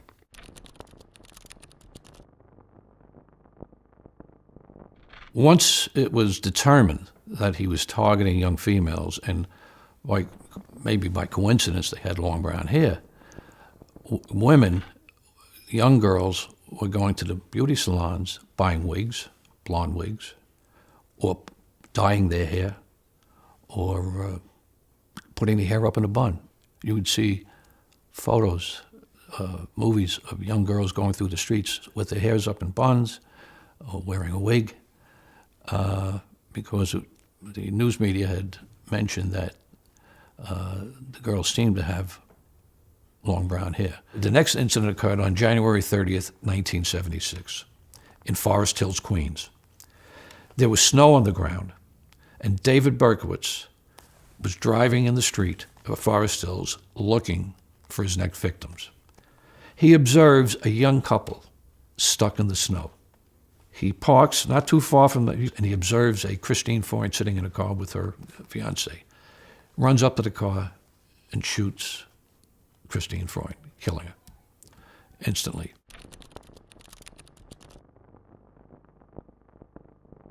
On April 17, 1977, Valentina Suriani and Alexander Esau at 3 a.m. in the morning were parked in a car when the assailant came up to the car, put his hand on the hood, and fired through the front windows, killing both of them. He then left a note at the scene. The print on the hood of the car was of value. So it was possible it was the killer's print. And it was not given out to the press that we had that print, but after that, when people were arrested, we also took palm prints. Previous to that, we only took fingerprints. The note left at the scene said that he was going to strike again, and that there were going to be future killings. What was interesting about the note, he was articulate, his spelling was good, but he always spelled the word women incorrectly. He would spell it W-E-M-O-N. If you changed the W to a D, you would have demon. Now, whether in his mind women were demons or what have you, but he was threatening to commit more murders as a result of that note.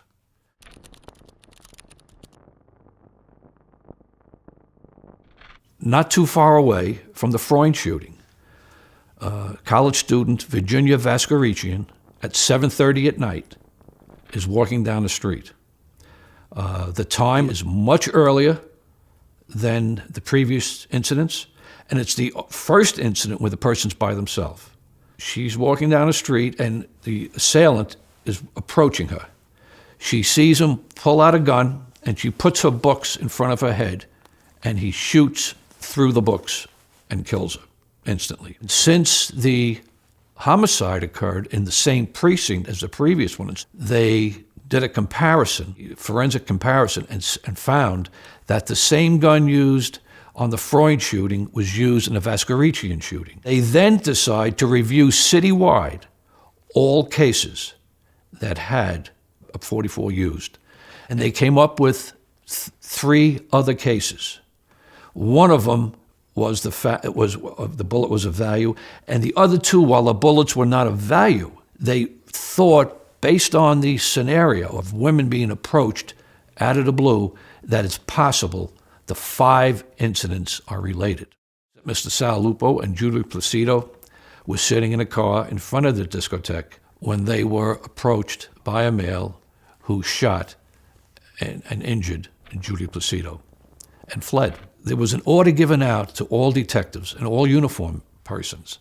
Any male Caucasian carrying a paper bag, like a sandwich bag, that Caucasian was to be confronted and be searched, search that bag, because the killer on these shootings carried the gun in a sandwich bag. Prior to the Placido shooting, 2 detectives were in the area and observed a male with a paper bag.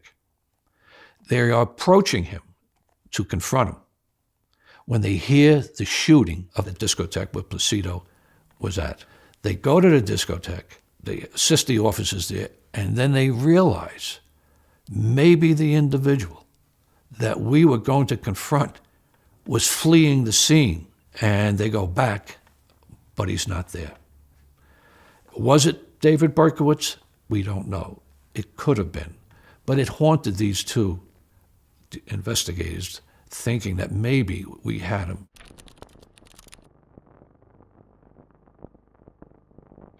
The night that he struck, I believe it was the 31st of July, 1977, somebody had mentioned that they saw a car being given a summons, and they know that the car was yellow.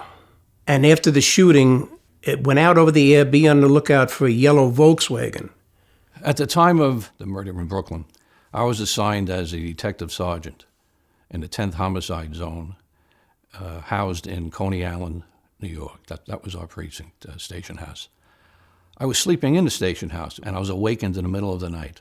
Somebody said to me, "Wait, you Sergeant Gardella?" I said, "Yes." They said, "Sarge, it looks like we got a shooting in Bensonhurst, Brooklyn, maybe the son of Sam." I jumped out of bed, got dressed, and drove over to the scene at Bay 17th Street and the park. One thing I remember vividly, they said they believed he staked out an area. This was not the first time that the killer was in the Bensonhurst area. And they were correct, he was there the night before. We were then given additional personnel from other detective units in Brooklyn to assist us on canvassing the area, meaning questioning the 2 victims in the hospital, one of who died soon after, Stacy Moskowitz. My understanding was that was their first date. Both Robert Violante's parents and Stacy Moskowitz's parents were concerned because of the fact that the son of Sam was engaged in killing people, even though he never struck in Brooklyn. Stacy and Robert both said to their respective mothers, "He doesn't go after blondes." he doesn't go after blondes. They felt that was going to be the case that night, which obviously it wasn't. Their vehicle was probably about 100 feet away from where Berkowitz was. Berkowitz came up to the vehicle, crouched, extended his arm, and fired 4 times into the car. And then Berkowitz turned and fled back into the park. Stacy remained in the car, seriously injured. Robert Violenti blasted the horn, got out, staggered, and was leaning against the light pole. The eyewitness, Tommy Zano, pulled away with his girlfriend and reported it to the police.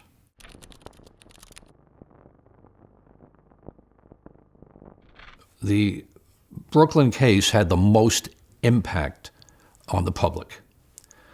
The reason being, prior to him killing Stacy Moskowitz and shooting Robert Violenti in Brooklyn, the incidents occurred in 2 boroughs, the Bronx and Queens. So people who resided outside of those areas were not as concerned as people living in those 2 boroughs. When he committed armed murder in Brooklyn, the impact that it had on New York City and the suburban areas was that no one was safe, that he could strike anywhere.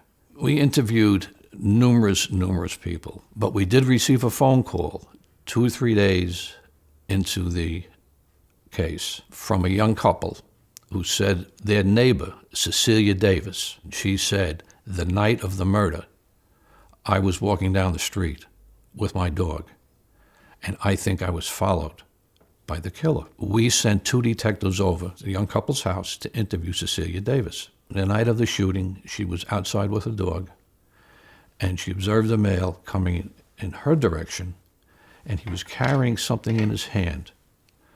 I don't know what it is, but I was upset. I was afraid. I pulled my dog, went back, made a U-turn, went back into my apartment, and a few minutes later, I heard shots. When I told her we were looking for information on Son of Sam, she just blurted out, "Oh yeah, definitely he could be," or she wouldn't put it past him. Doing police work, a lot of time it's feeling. You feel in your gut that something is wrong. You feel in your gut that you have the right person. You feel in your gut that you don't have the right person. The more she spoke, the more I had a feeling that this is the guy that we're looking for. Was he strange? Yeah, yes, he was strange. Did he do strange things? Yes, he did strange things up there. Could he be Son of Sam? Yeah, darn well could be Son of Sam. I got myself very, very convinced that this was the guy that we were looking for. We then asked her to meet with a department artist for a sketch of the individual that she saw. We also had the department artist do a sketch of Tommy Zano, our eyewitness that was at the scene of the person he saw. And we had a third person who was driving away from the area, in that area, when a yellow Volkswagen came screeching through, and the guy yelled out to the fellow, the driver of the yellow Volkswagen, yelled at this individual, and that individual reported that confrontation to us.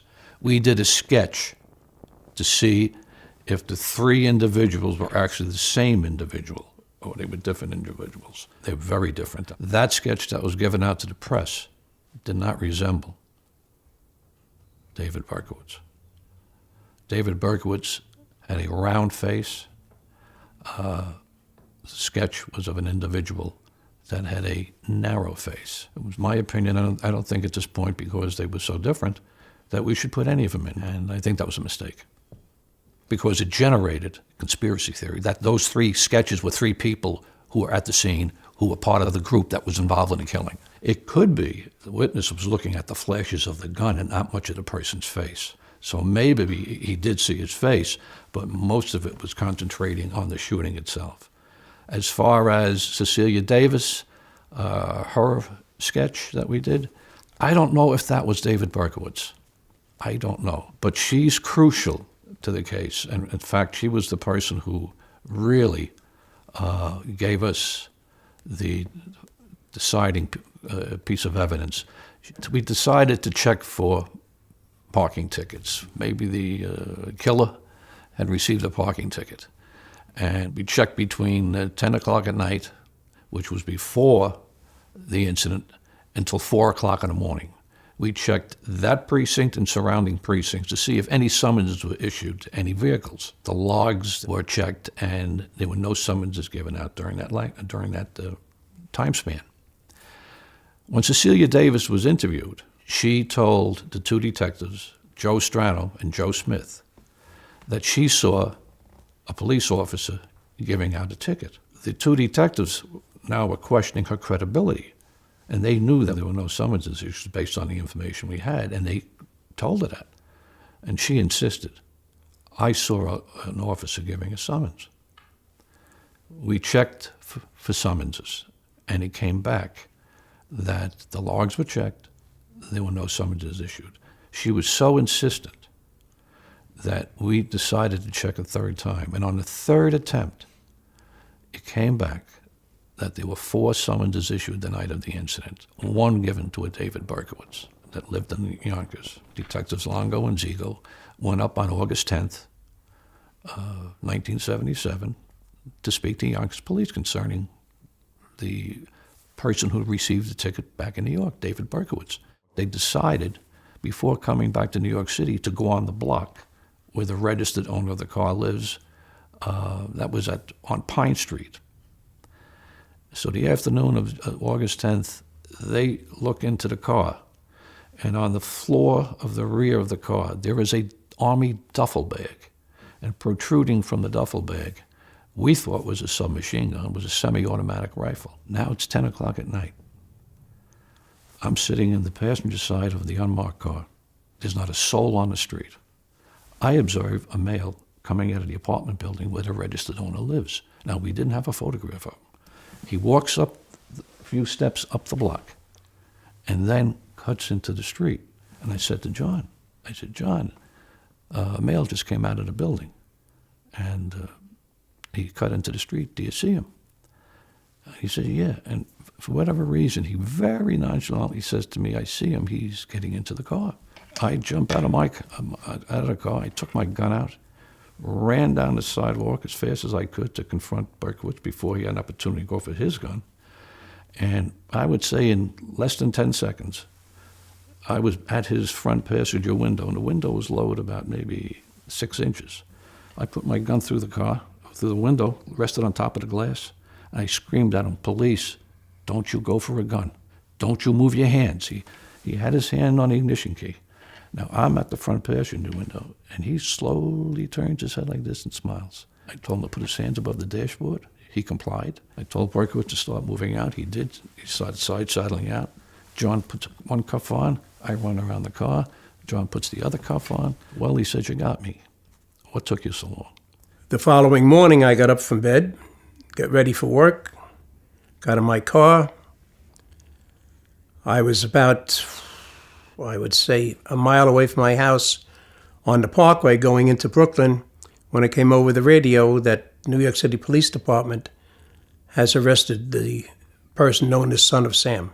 I was overly happy, and it normally would take me an hour to get in. I think I made it in 20 minutes to Brooklyn. I just trounced down on the gas and went in. We went back to the Yonkers station house. He had already confessed at the station house in Yonkers police headquarters. And it's 3 o'clock in the morning, and I'm directed to drive him and Eddie Zigo. There was no conversation in the back for a few minutes, and then Berkowitz says, hey, guys, to all of us in the car, like we were his buddies. I guess the press is waiting for me at New York City police headquarters with their cameras. And one of the fellas in the back said, yes, they're there. Berkowitz says, can you do me a favor? Can you comb my hair? Can you comb his hair? He's going to serve a life sentence in jail. He's concerned about his hair. And then when we pulled up to police headquarters, there were a few people on the street screaming, knowing that he was being sent from Yonkers here. The night we got him, he was going hunting. He called it going. He was going to looking to kill somebody. He was going out to the Hamptons and was going to use the semi-automatic rifle. and shoot, as he said, as many people as he could. So that weekend would have been completely different than the previous shootings. We found out he had booked reservations at a place. There's an island off of the coast of Long Island called Shelter Island. He was going to spray people standing outside of a discotheque with that gun, who was smoking outside of a discotheque. We literally saved lives by getting him that night. There would have been more people killed. But it was a very good feeling that we had removed him at that time. There would have been quite a few more people killed.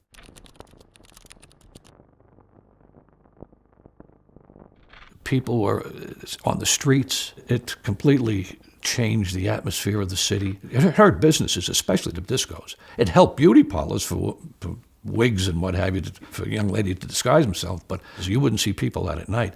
In fact, we were honored, myself and several of us from our office, my wife was attended. We were honored at the local restaurant in Coney Island. And I distinctly remember a man in his 50s who was at the restaurant, came over to our table. He said to us, in his lifetime, it was the second biggest relief in his lifetime. The first was when he was told World War II had ended. It was in the newspapers for several days until a very famous celebrity in the United States passed away 7 days later, Elvis Presley. When Elvis Presley died, the arrest and everything else, it still was still on the news, but that replaced pretty much. We had a detective that was vacationing in Paris at the time of the arrest. He said to us he knew about it in Paris because it was in the front page of the paper over there. He saw a photograph of one of our detectives escorting Berkowitz. I think the fact that it occurred in New York City, which is really a news media mecca, I think that was a factor in why it received such extensive coverage.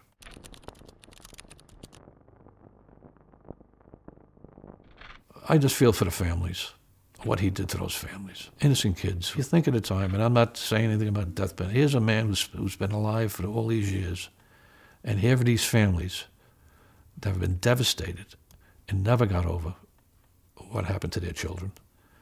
And it's sad. It's really sad that was it. I don't know. Bad times. It was bad times. And it was a total relief that we got him. I know now that he's in jail. He claims to have found God. I'm still glad he's still locked up because I wouldn't want to see him out on the streets again. Well, he had to be disturbed. You know, there had to be some mental reason why he was doing this. I'm not a psychologist, I'm not a psychiatrist, so I didn't get into his head. My only thought was we finally got him off the streets. The streets are safe again. Why he did it, I don't know. I don't know if they ever found out why he did it. I don't care if they found out why he did it. He's not doing it anymore. He's out of the picture. David Berkowitz was given 25 years to life for each of the 6 Son of Sam killings. He has since openly apologised and expressed remorse for his crimes, and in 1997 he became a born-again Christian while in prison. Berkowitz no longer wishes to be referred to as the Son of Sam, but instead the Son of Hope. No matter what he says from behind bars, the fact remains that Berkowitz was convicted of brutally murdering 6 people. That night, people were afraid. People were whispering under their breaths, it was the devil, it's the devil. In 2017, we interviewed Anne E. Schwartz and E. Michael McCann. The issue wasn't going to be did he do it or not, the issue was going to be was he sane or insane when he did it. The local journalist who broke the story and the former Milwaukee district attorney who put Jeffrey Dahmer behind bars.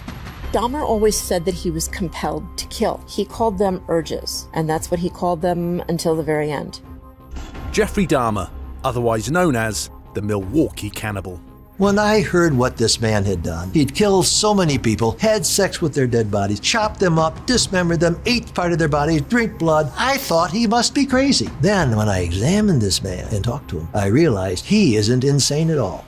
Dahmer confessed to the murder of 17 young men and boys. The partial remains of 11 were recovered from his small 1-bedroom apartment. He would offer his victims money to go back to his apartment with him to take nude photographs of them and then perhaps to have sex. Give them a drink, you're thirsty, how about some coffee? And he'd have the drug already prepared in the coffee. He would then have sex with them while they were passed out, do with them as he wished. This is the story of what happened from the moment police walked into Jeffrey Dahmer's home. They came in and started looking at the apartment and opened a freezer in there, and were a number of bodies, one a fully enfleshed skull. It was so fantastical that you think people are making it up when they're telling you the details. But as it turned out, they weren't making it up. All of the atrocities that we heard about that had happened in that apartment really did happen.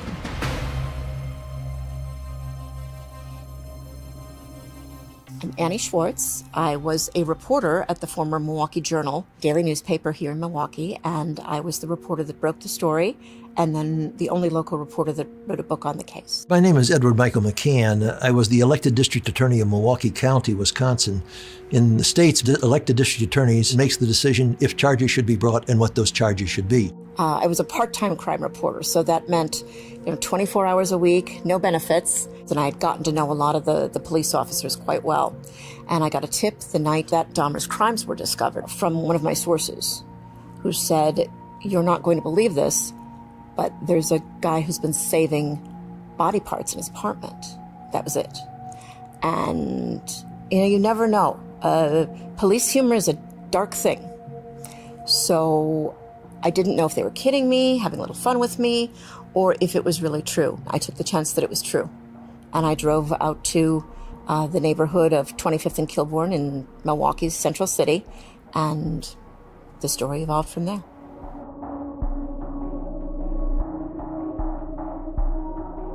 The medical examiner who was called to the scene didn't know what was happening. It was so strange. There was a freezer there, bodies, parts in the freezer, called in a hazmat crew. Well, our television stations cover the police radio. When they hear that, they dispatch crews there. I got to the crime scene very, very early. Officers were still standing around. The officers who took Jeffrey Dahmer into custody had just left, so with him in the squad car. So the scene was still very, very fresh. Officers were up in the apartment. They were still waiting for detectives to arrive and for supervisors to arrive. And I walked up the stairs into the apartment building, and I walked into the apartment, past the door, and just stood kind of in the doorway. I didn't do a tour of the apartment or anything, but I did get to stand inside the apartment and see what was there. Were there some curious smells? Yeah, there were. But this was not a building or a place where that would be unusual. It wasn't a gory crime scene. It was really quite antiseptic. It was a very simple one bedroom with a kitchen and a living room, and it looked like a regular single guy lived there. There were, some dishes in the sink, but by and large, this was not some chamber of horrors like people, will describe it. Certainly not at first look. Other journalists began arriving about 3 or 4 in the morning, because there was so much police radio traffic that in the newsrooms where they were listening to scanners, they could tell something was happening there. I already had a lot of the story by the time that other reporters had gotten there. And by the time I had gotten all the interviews from witnesses, from officers who were authorized to talk and then those who weren't authorized to speak, I went back to the newsroom and I started to write the story. The next day, you have the medical examiner moving parts of bodies and canisters with dressed for environmental danger. They were able to show video of items coming out of the front door of this apartment building that's not usual at a crime scene. I saw a large blue barrel in which we know that Jeffrey Dahmer was trying to dissolve body parts. They had a refrigerator that was holding skulls and also was holding body parts. So these were coming down the stairs, and people were just incredulous to watch it. My reaction to it then was the same reaction I think that everybody who lived in Milwaukee had when they heard about the case. No, it can't be. This is Milwaukee. Those kinds of things don't happen here. This is the Midwest. This is a very nice place.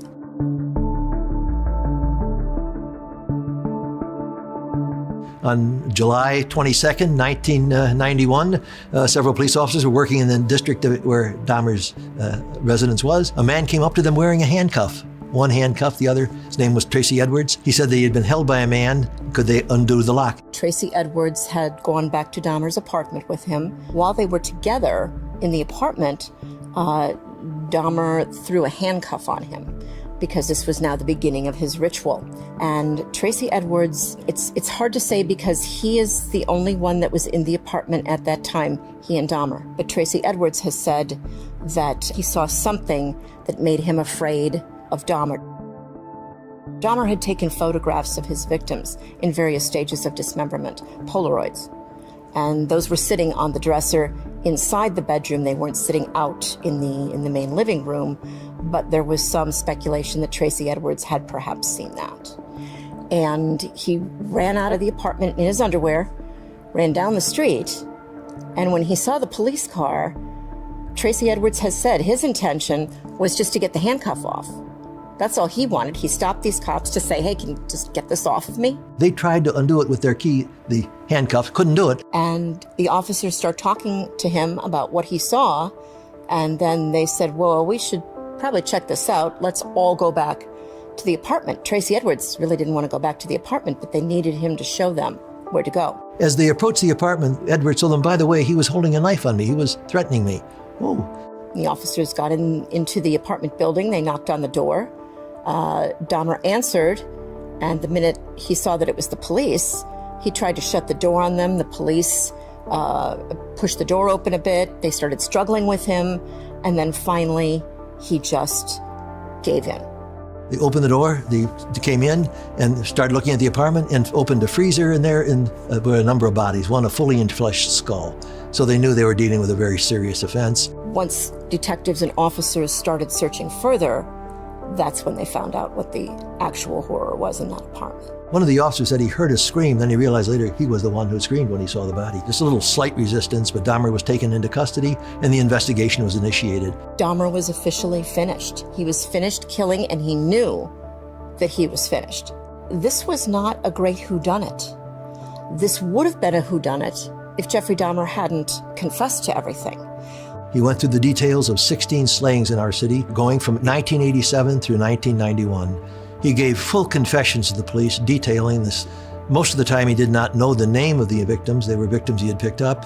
Now, his lawyer directed him, as the lawyer should in that situation, not to talk with the police. He brushed aside that advice and continued talking to the police. And so the police, through his cooperation, were able to identify the victims. Dahmer eventually confessed to murdering and dismembering 17 men and boys. He killed 16 of his victims in Milwaukee and 1 in his home state of Ohio. You can imagine the families, every family whose son had disappeared and not been found. When they discovered here there's been killings going on in our city, the families came to the medical examiner's office clamoring to know, was this my son? Did you find my son? And of course the medical examiner couldn't tell right away.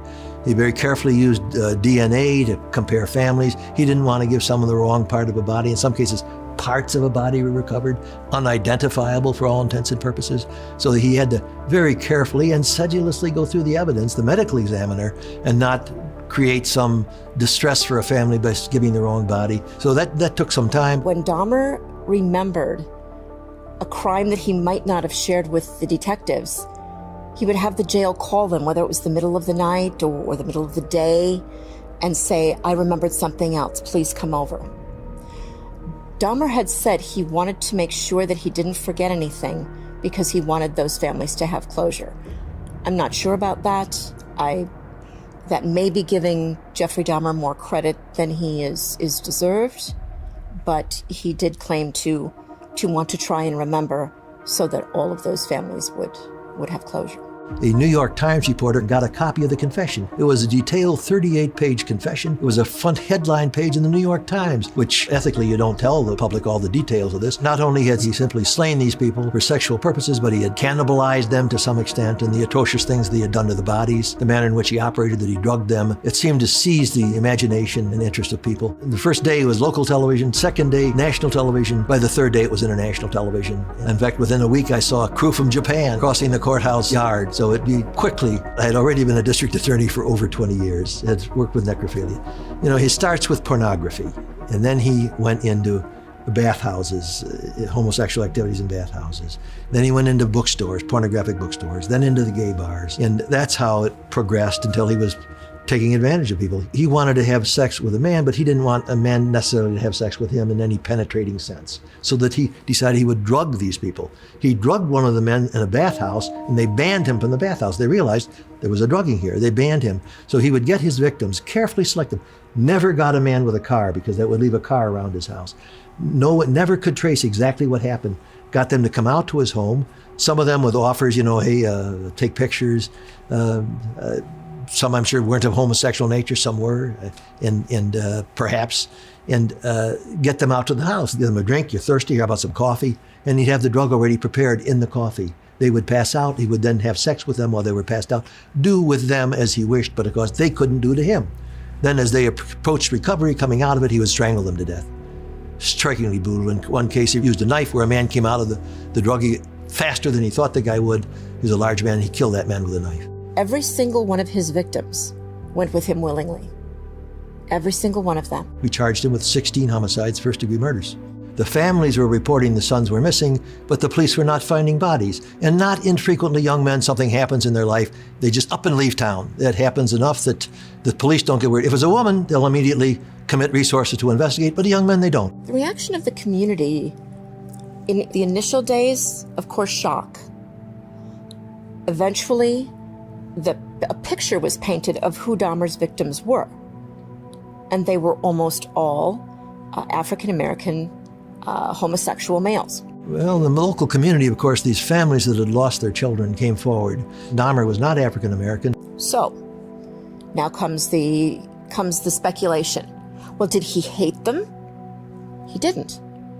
Dahmer, who was gay, was attracted to African-American and dark-skinned, very muscular males. But the psychiatrist that examined him thought that was just his predilection, his favor. The type of person he wanted was they were mostly handsome, young black men. All of these African-American men were missing. Why didn't the police look further into that? Is it because they were black? And that's the question that people started asking. It created quite a tumult in the community, concern, how could this happen? That people could be slain and no trace of the bodies found. Again, he cleverly developed a program to destroy the bodies, get rid of the bodies, left no evidence. This was a very clever killer. He did what successful serial killers do. He blended. Now, he was a Caucasian male living in a predominantly African-American neighborhood, but he didn't talk to anybody, he didn't bother anybody. He was barely someone people noticed. It was not known that we had a serial slayer loose in our city.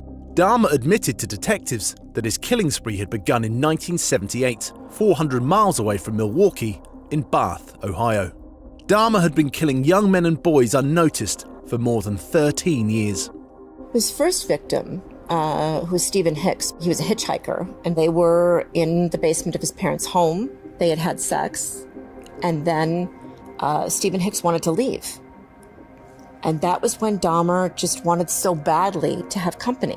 It sounds like such a textbook psychological thing, abandonment syndrome, but this was at the heart of what made him so needy for company. So he was trying to get Stephen Hicks to stay. They began to scuffle. Dahmer grabbed a barbell and hit him over the head and killed Stephen Hicks, likely not meaning to kill Stephen Hicks, but he did. Then he was faced with a problem. How does he get rid of the body? What does he do? Again, body not found.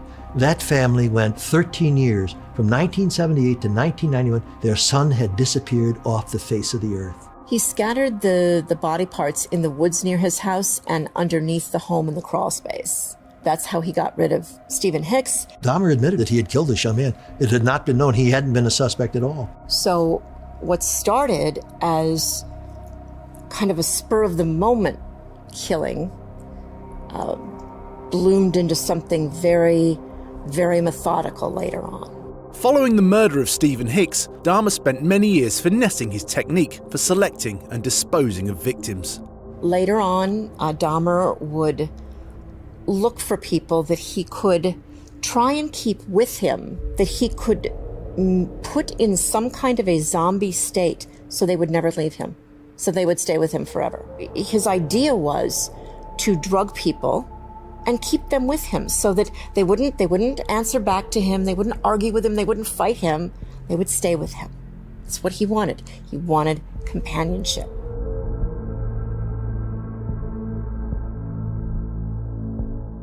Dahmer had taken Conrad Synthesymphone, a young Asian male who he found attractive. He met him in the mall, offered him money to go back to his apartment.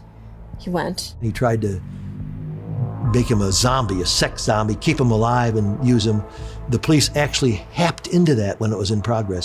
And that was really when the story turned from, oh my God, we have a serial killer in our midst, to, oh my God, the police had contact with him before he killed, I think, 4 or 5 additional victims.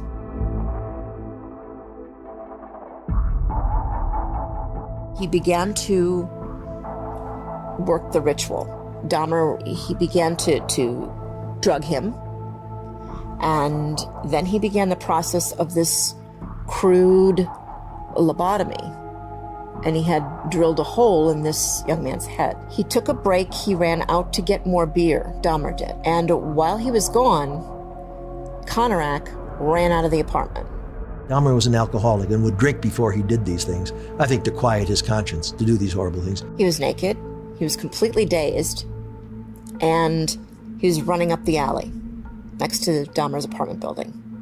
A woman saw him running up the alley and said, "There's a boy running up the alley, something's going on."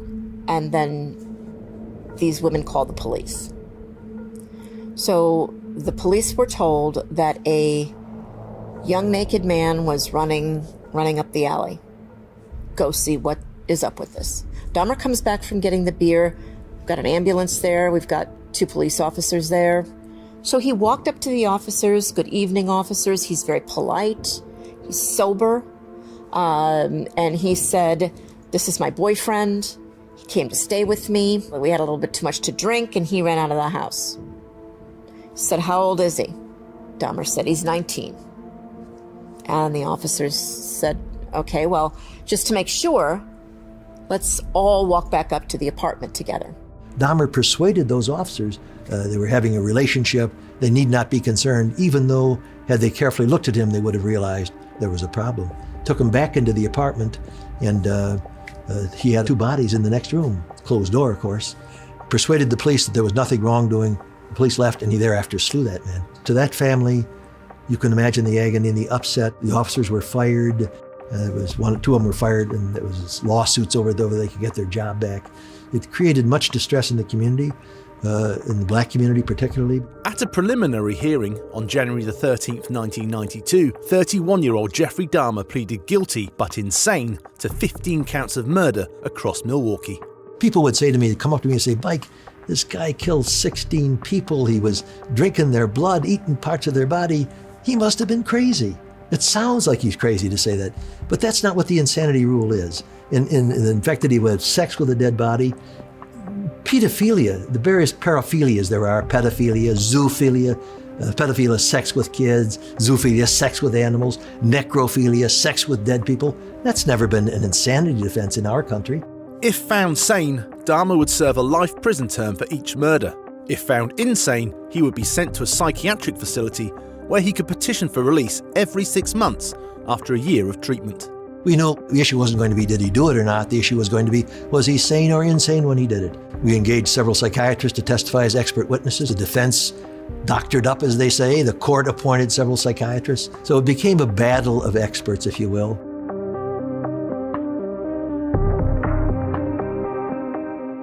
The courtroom was an odd spectacle. It was the kind of media attention to a trial that Milwaukee hadn't seen in a very, very long time, if ever. I can remember so clearly Jeffrey Dahmer's initial appearance in court when he walked in. People are used to seeing somebody like Charles Manson. He's got the crazy guy look. He has a swastika carved in his head. You look at him and you say, "Oh yeah, I could spot him anywhere." I think the real fear that people had when they first saw Jeffrey Dahmer was that he looked like everybody else. He was a good-looking young man, and he is not the person that you would look at and say, stay away from that guy. We wanted the jury to know enough about the facts, and so the defense, to say, all right, what really happened here? How atrocious was it? So how planned was it? How was he behaving? What skills were involved? Did he do it tumultuously? Did he do it out in the street? He couldn't control himself. Legitimate questions for a jury addressing the insanity issue. So those details we wanted to get in front of the jury. He did it quietly. He concealed the bodies, cleverly concealed, destroyed the bodies, planned it well, laid in the equipment, got the drugs that he used. No one that he worked with thought he was insane. The way he conducted himself was in a way that it seemed that he was sane, and that's what we wanted to get across to the jury. Dahmer was very calm in court. When you talk, are you assessing a person by what you see? No one studying him would believe he was insane. It was a lot to take in because the testimony was so graphic. E. Michael McCann, the prosecutor in the Dahmer case, got up, and we all knew Mike McCann, but the kinds of things that he was reciting out of the criminal complaint and the confession were unheard of. Dahmer liked necrophilia. He liked sex with unconscious people. And he killed these. He wasn't a slasher in the sense that he took delight in killing. None of the psychiatrists said that. His purpose was sex with these people, company with these people. That's hard to believe. Hearing about that is the stuff of horror movies. Dahmer said that the cannibalism that he engaged in was born out of a curiosity. He wanted to find out, first of all, what that would be like. He also said that there was an element of wanting to make these people a part of him, so they would be with him forever. Up until nearly the end, he was trying a very crude type of a lobotomy with these people. He would drill holes in their skulls and put muriatic acid inside to see if he could get them to a zombie state so that he could keep them alive and subservient to him.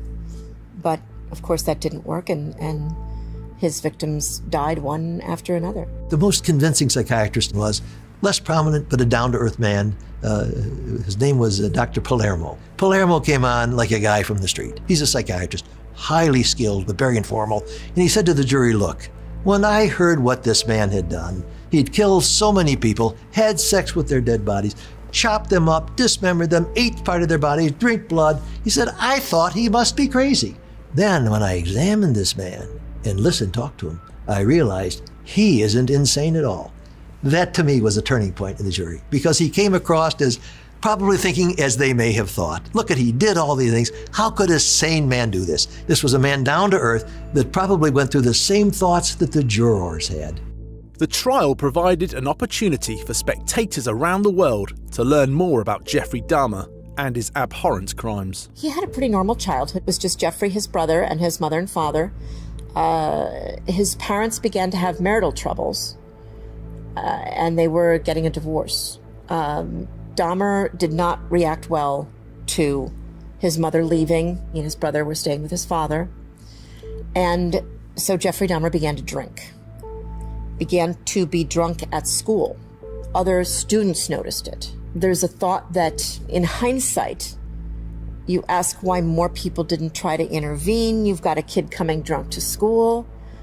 But back in the 70s, when Dahmer's coming to school intoxicated, nobody thinks, gee, we better make sure we take care of this, because what if he turns out to be a serial killer? Eventually, he was being left alone for long periods of time. His mother had moved out. His father had moved to a hotel briefly. Jeffrey was spending a lot of time alone. And that's when he says he began to have fantasies about having someone that wouldn't leave him. After 18 days of testimony, the jury decided that Dahmer was legally sane. You know, one man sent me a letter, how many people do you have to kill and eat in Milwaukee before you're insane? So it might look at in cases and say, oh my goodness, this is the conduct of a madman.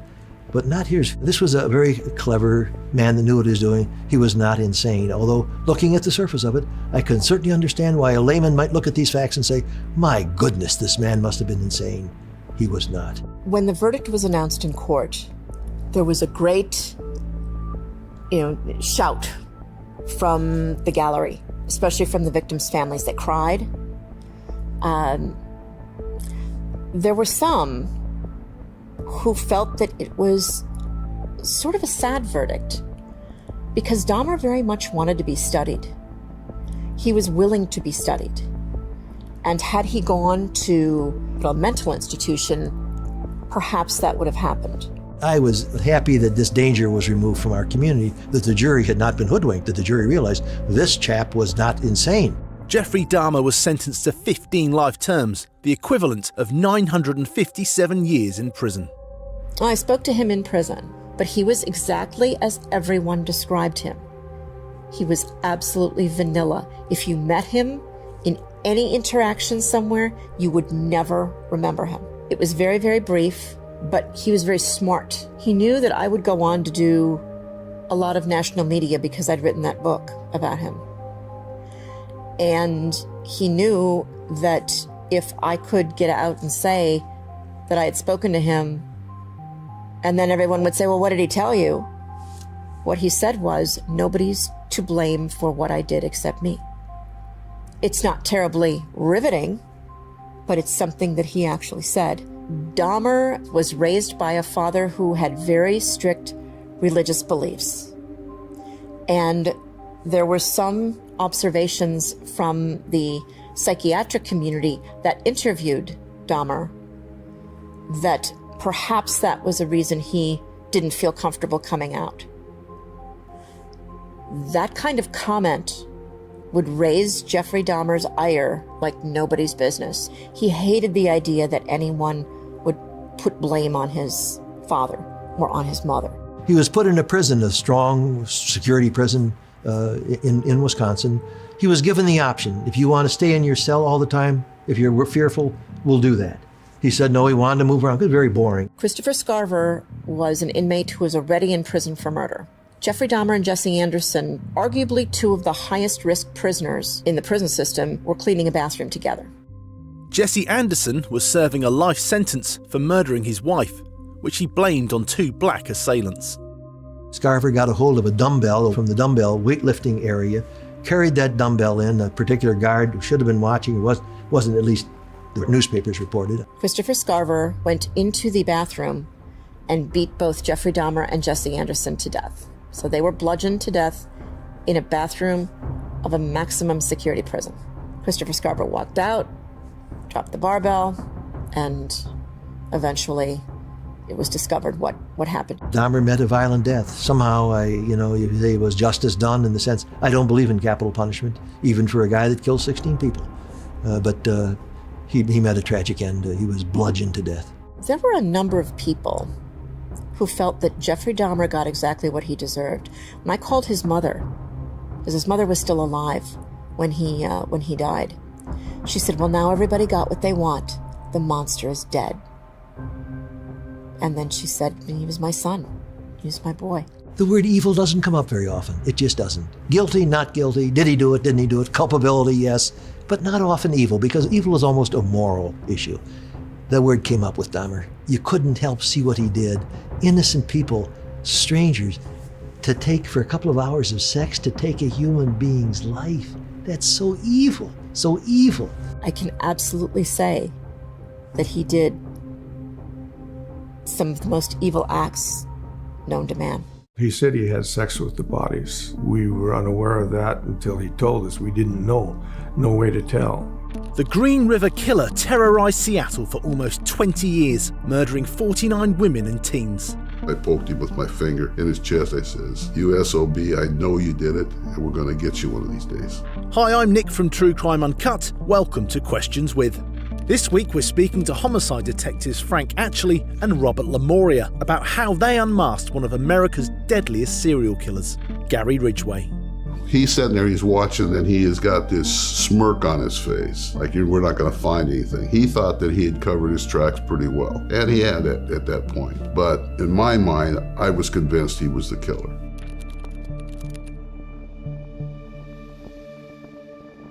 In 1982, we were finding victims 2 or 3 times a week during certain periods of time during the investigation. We had victims that were missing for over 2 years, had never been reported missing. So it made it easy for Mr. Ridgway to get away with it because we were sometimes 2 and 3 years behind him. These women were in the area of Pacific Highway South, and that's where he would make contact with them and abduct them. That was the common denominator between the victims, the location and where they were abducted.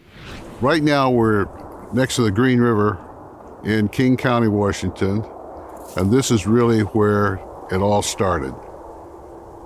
The news media, because of the Green River, they labeled the murders as the Green River murders. The first victim apparently floated down the river and got tangled up in some brush and the rocks, and her body was exposed in plain view. 3 of the 5 bodies were located here. There were 2 upstream a ways, pushed into the water and weighted down with rocks. A third one was left on the bank in the tall grass. I assumed that he thought he was going to get caught. He saw somebody and dumped the body and ran because she didn't make it in the water. Well, it told us that he would dump more than one body at a site. So the next group that we found was on the Star Lake Road. There were also 6 bodies there. I believe most of them were asphyxiation, at least the ones that were still bodies when we found them. The rest were skeletal remains, so it was pretty difficult to establish any cause of death. Every member of this county, the state of Washington, the United States, including the state of Hawaii and Canada, were aware of these murders and wondering when we were going to catch the killer. Oh, it's a sad situation. There's somebody's daughter, sister, granddaughter, what have you. And you have to sympathize with their families. Once you're involved with it and see what it's done to the families and the misery it's caused, you can't let go. You gotta keep going. You gotta catch them. It's gotta be stopped.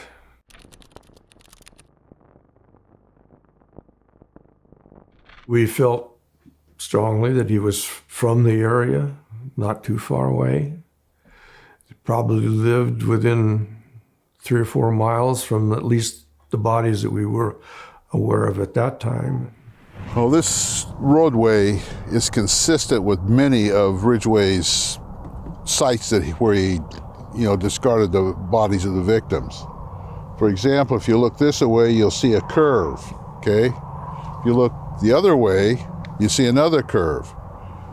He's dropping most of his the bodies during the late hours or early morning hours where it's dark.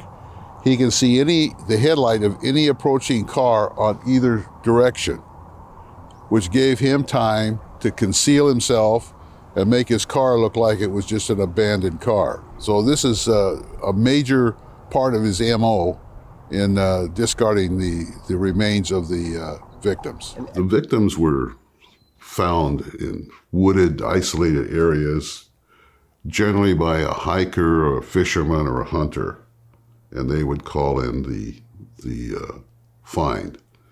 Then we would launch the task force to set up a perimeter and then process into the scene. We would line up, and under the supervision of detectives, we would clip every blade of grass, every branch, looking for any hairs, fibers, or anything else that might be of investigative value.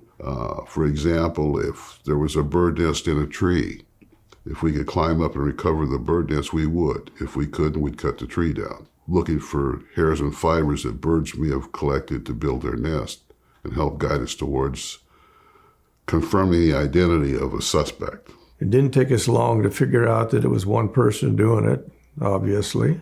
As you're probably aware, history and statistics show that most people are killed by somebody they know. But when you have a stranger on stranger murder, it compounds the investigation in ways you can only imagine. His victimology was not consistent with other serial killers like Ted Bundy. The youngest victim was 15 for Ridgway. The oldest one was 37. They were from different races. There just didn't seem to be any commonality between the victims regarding their appearance and ages. The victims told us a lot, just who they were and where they were taken from, and the time between their bodies being discovered and the time that they were taken. The first bodies were identified. Their bodies were whole. The reporters were doing their best to do a good job reporting that. However, sometimes they like to play detectives themselves. In this case, Gary Ridgway, he watched all the news reports on his cases, and after a certain media outlet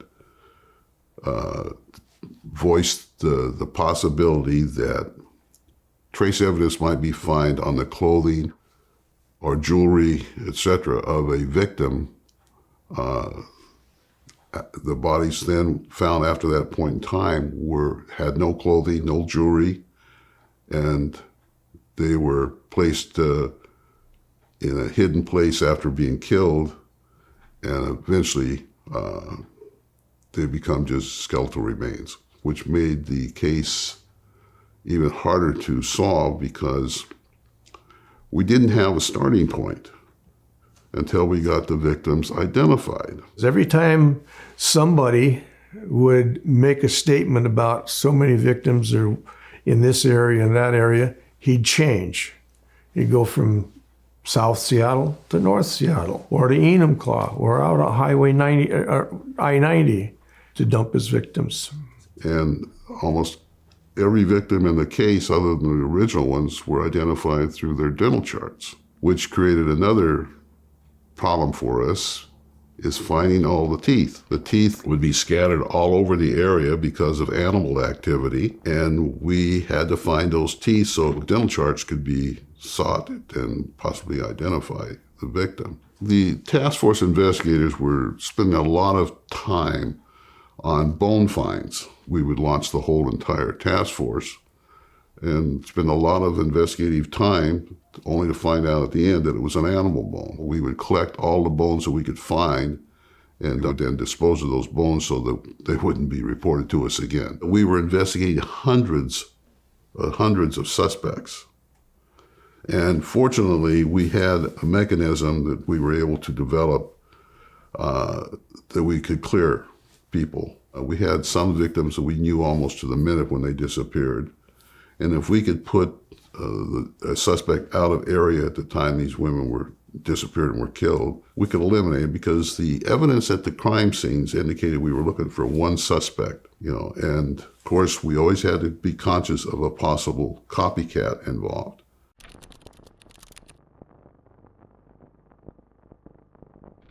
We wondered, what was there about our suspect that the victims felt comfortable enough to get into the vehicle with him? What was happening? Okay? We were concerned that it might be somebody in uniform, police officer, military, somebody that people would just naturally feel comfortable with or trust. That was another avenue that we had to follow up, and with the help of the FBI, we looked at every person in the military, all branches, that were transferred in and out of the area during relevant time periods, okay? And we were able to clear them all. The answer was that it wasn't a police officer, it wasn't anybody in uniform.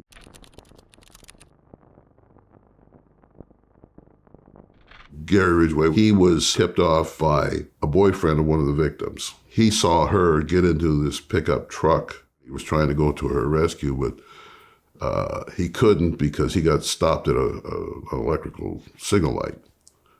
So when he couldn't find her and he was scared for her safety, he sought her father, and they started checking the area. And then they checked this one residential area, and there was a pickup truck parked in a driveway that he thought was the truck, and it turned out to be Gary Ridgway's house.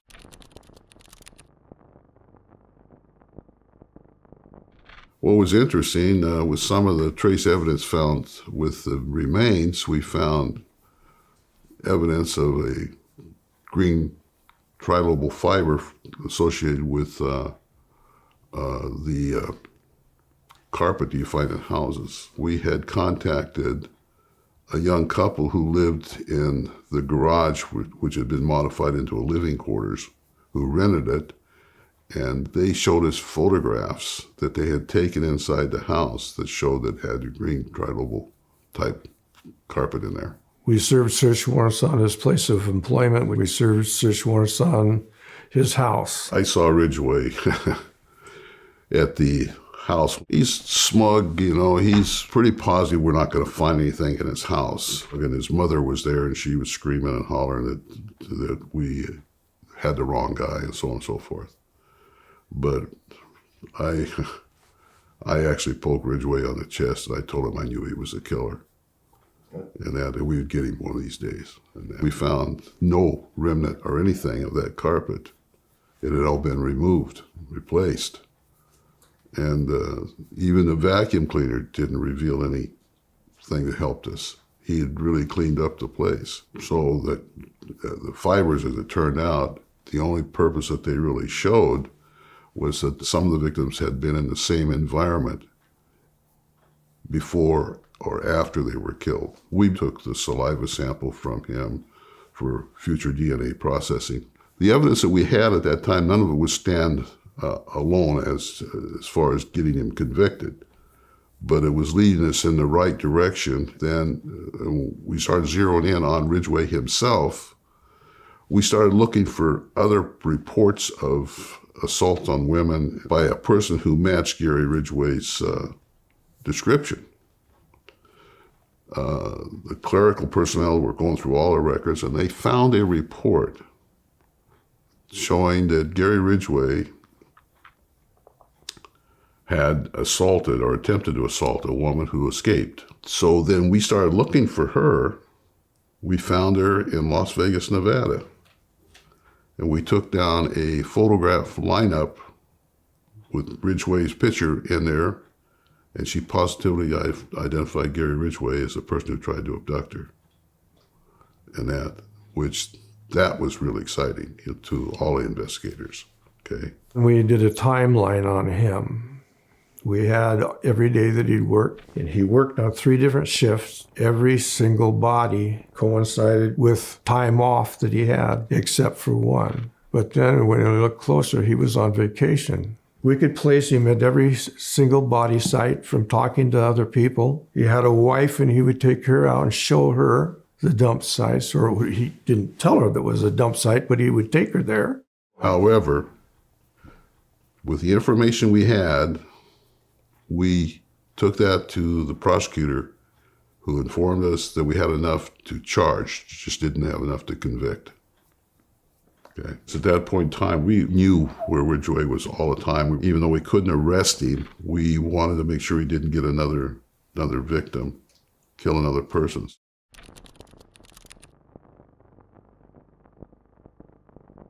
Any police officer who has any experience in interviewing and interrogating people, they look for psychological things that gives them direction. What's the next question they want to ask, for example? Do they look down? Do they look up? Do they look away? Are they perspiring? Are they excessive blinking? Their body language is a real important thing to any of us who do any type of criminal investigation interviews. In Ridgway's case, his smirk, his interest in what we were doing. When I say interest, not what he was verbalizing, but how he was watching everything we were doing. And that was a real key to me to what I believe that he felt that he could get away with it. See, like, go ahead and look there. You're not going to find anything. Being a detective is like a mind game between you and the bad guy, okay? You're trying to figure out how he thinks and why he does things. He's trying to figure out how to cover those things so you don't find out. So you have to look at everything the person says or doesn't say and what his body language is telling you.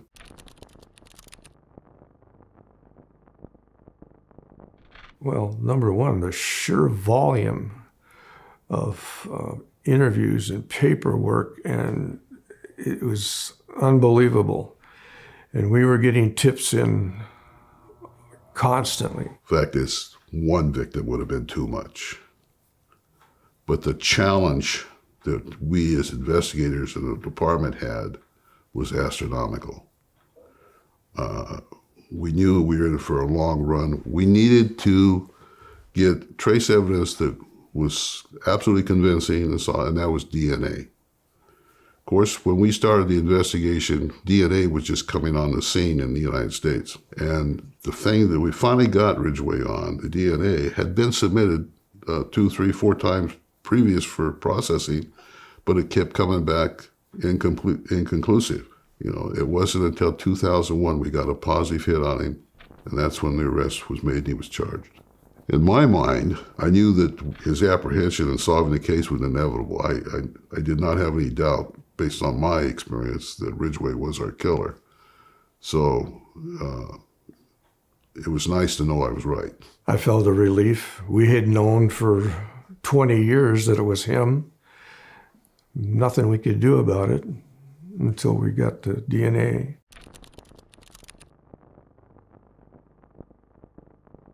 Gary Ridgway's attorney contacted the prosecutor and asked the prosecutor if he would agree to waive the death penalty in exchange for a complete confession on all the women that he killed in the King County jurisdiction. And because we only had him on 3 or 4 cases with the DNA, okay? And certainly enough for the death penalty, for the prosecutor to seek the death penalty on him. But we would have still had 44, 45 families without closure. So the agreement was made between the prosecutor and the defense attorney that if he confessed all of them he killed with supporting evidence, he couldn't just claim to kill somebody without giving us something more to show that he killed them. And that was accomplished. Okay. We were able to identify other cases that Ridgway was responsible for, but they were in different jurisdictions. We didn't have the authority to charge him with those. When you have so many victims and so many families wondering what's going to happen, you can't avoid feeling the pain that the families are going through. And you want to work as hard as you can to get the person who's caused that pain. We all felt the same way. We wanted to show the families that we cared. Well, I suppose after the first 2 or 3, it gets pretty easy after that. You kind of lose your moral sense of being. And he professed to be a Christian. I don't know, maybe he felt he was doing the will of God. Who knows? He said he had sex with the bodies. Now, we were unaware of that until he told us. We didn't know. No way to tell. Well, it was a number of victims that he killed. In our jurisdiction alone, it was 48. And that's the magnitude of the investigation was what made him the worst killer. And each victim was manually strangulated. And the fact that he admitted to the pleasure he sought out of watching the life seep out of each of the bodies, I feel that is horrific. And if any person ever deserved a death penalty, it was Gary Ridgway. Ridgway pleaded guilty to 48 counts of aggravated murder in the first degree in 2003. 8 years later, he pleaded guilty to his 49th murder. He is serving a life sentence in Washington State Penitentiary in Walla Walla. He will never be released. Homicide detective Robert Lamoria died in 2024. He was 83. We hope you enjoyed this deep dive into one of the world's most evil killers, Gary Ridgway. For more content like this, drop a like below and hit that subscribe button. Make sure to tell us in the comments which killer you'd like to see next. I'm Nick from True Crime Uncut. Thanks for watching. We'll see you next time.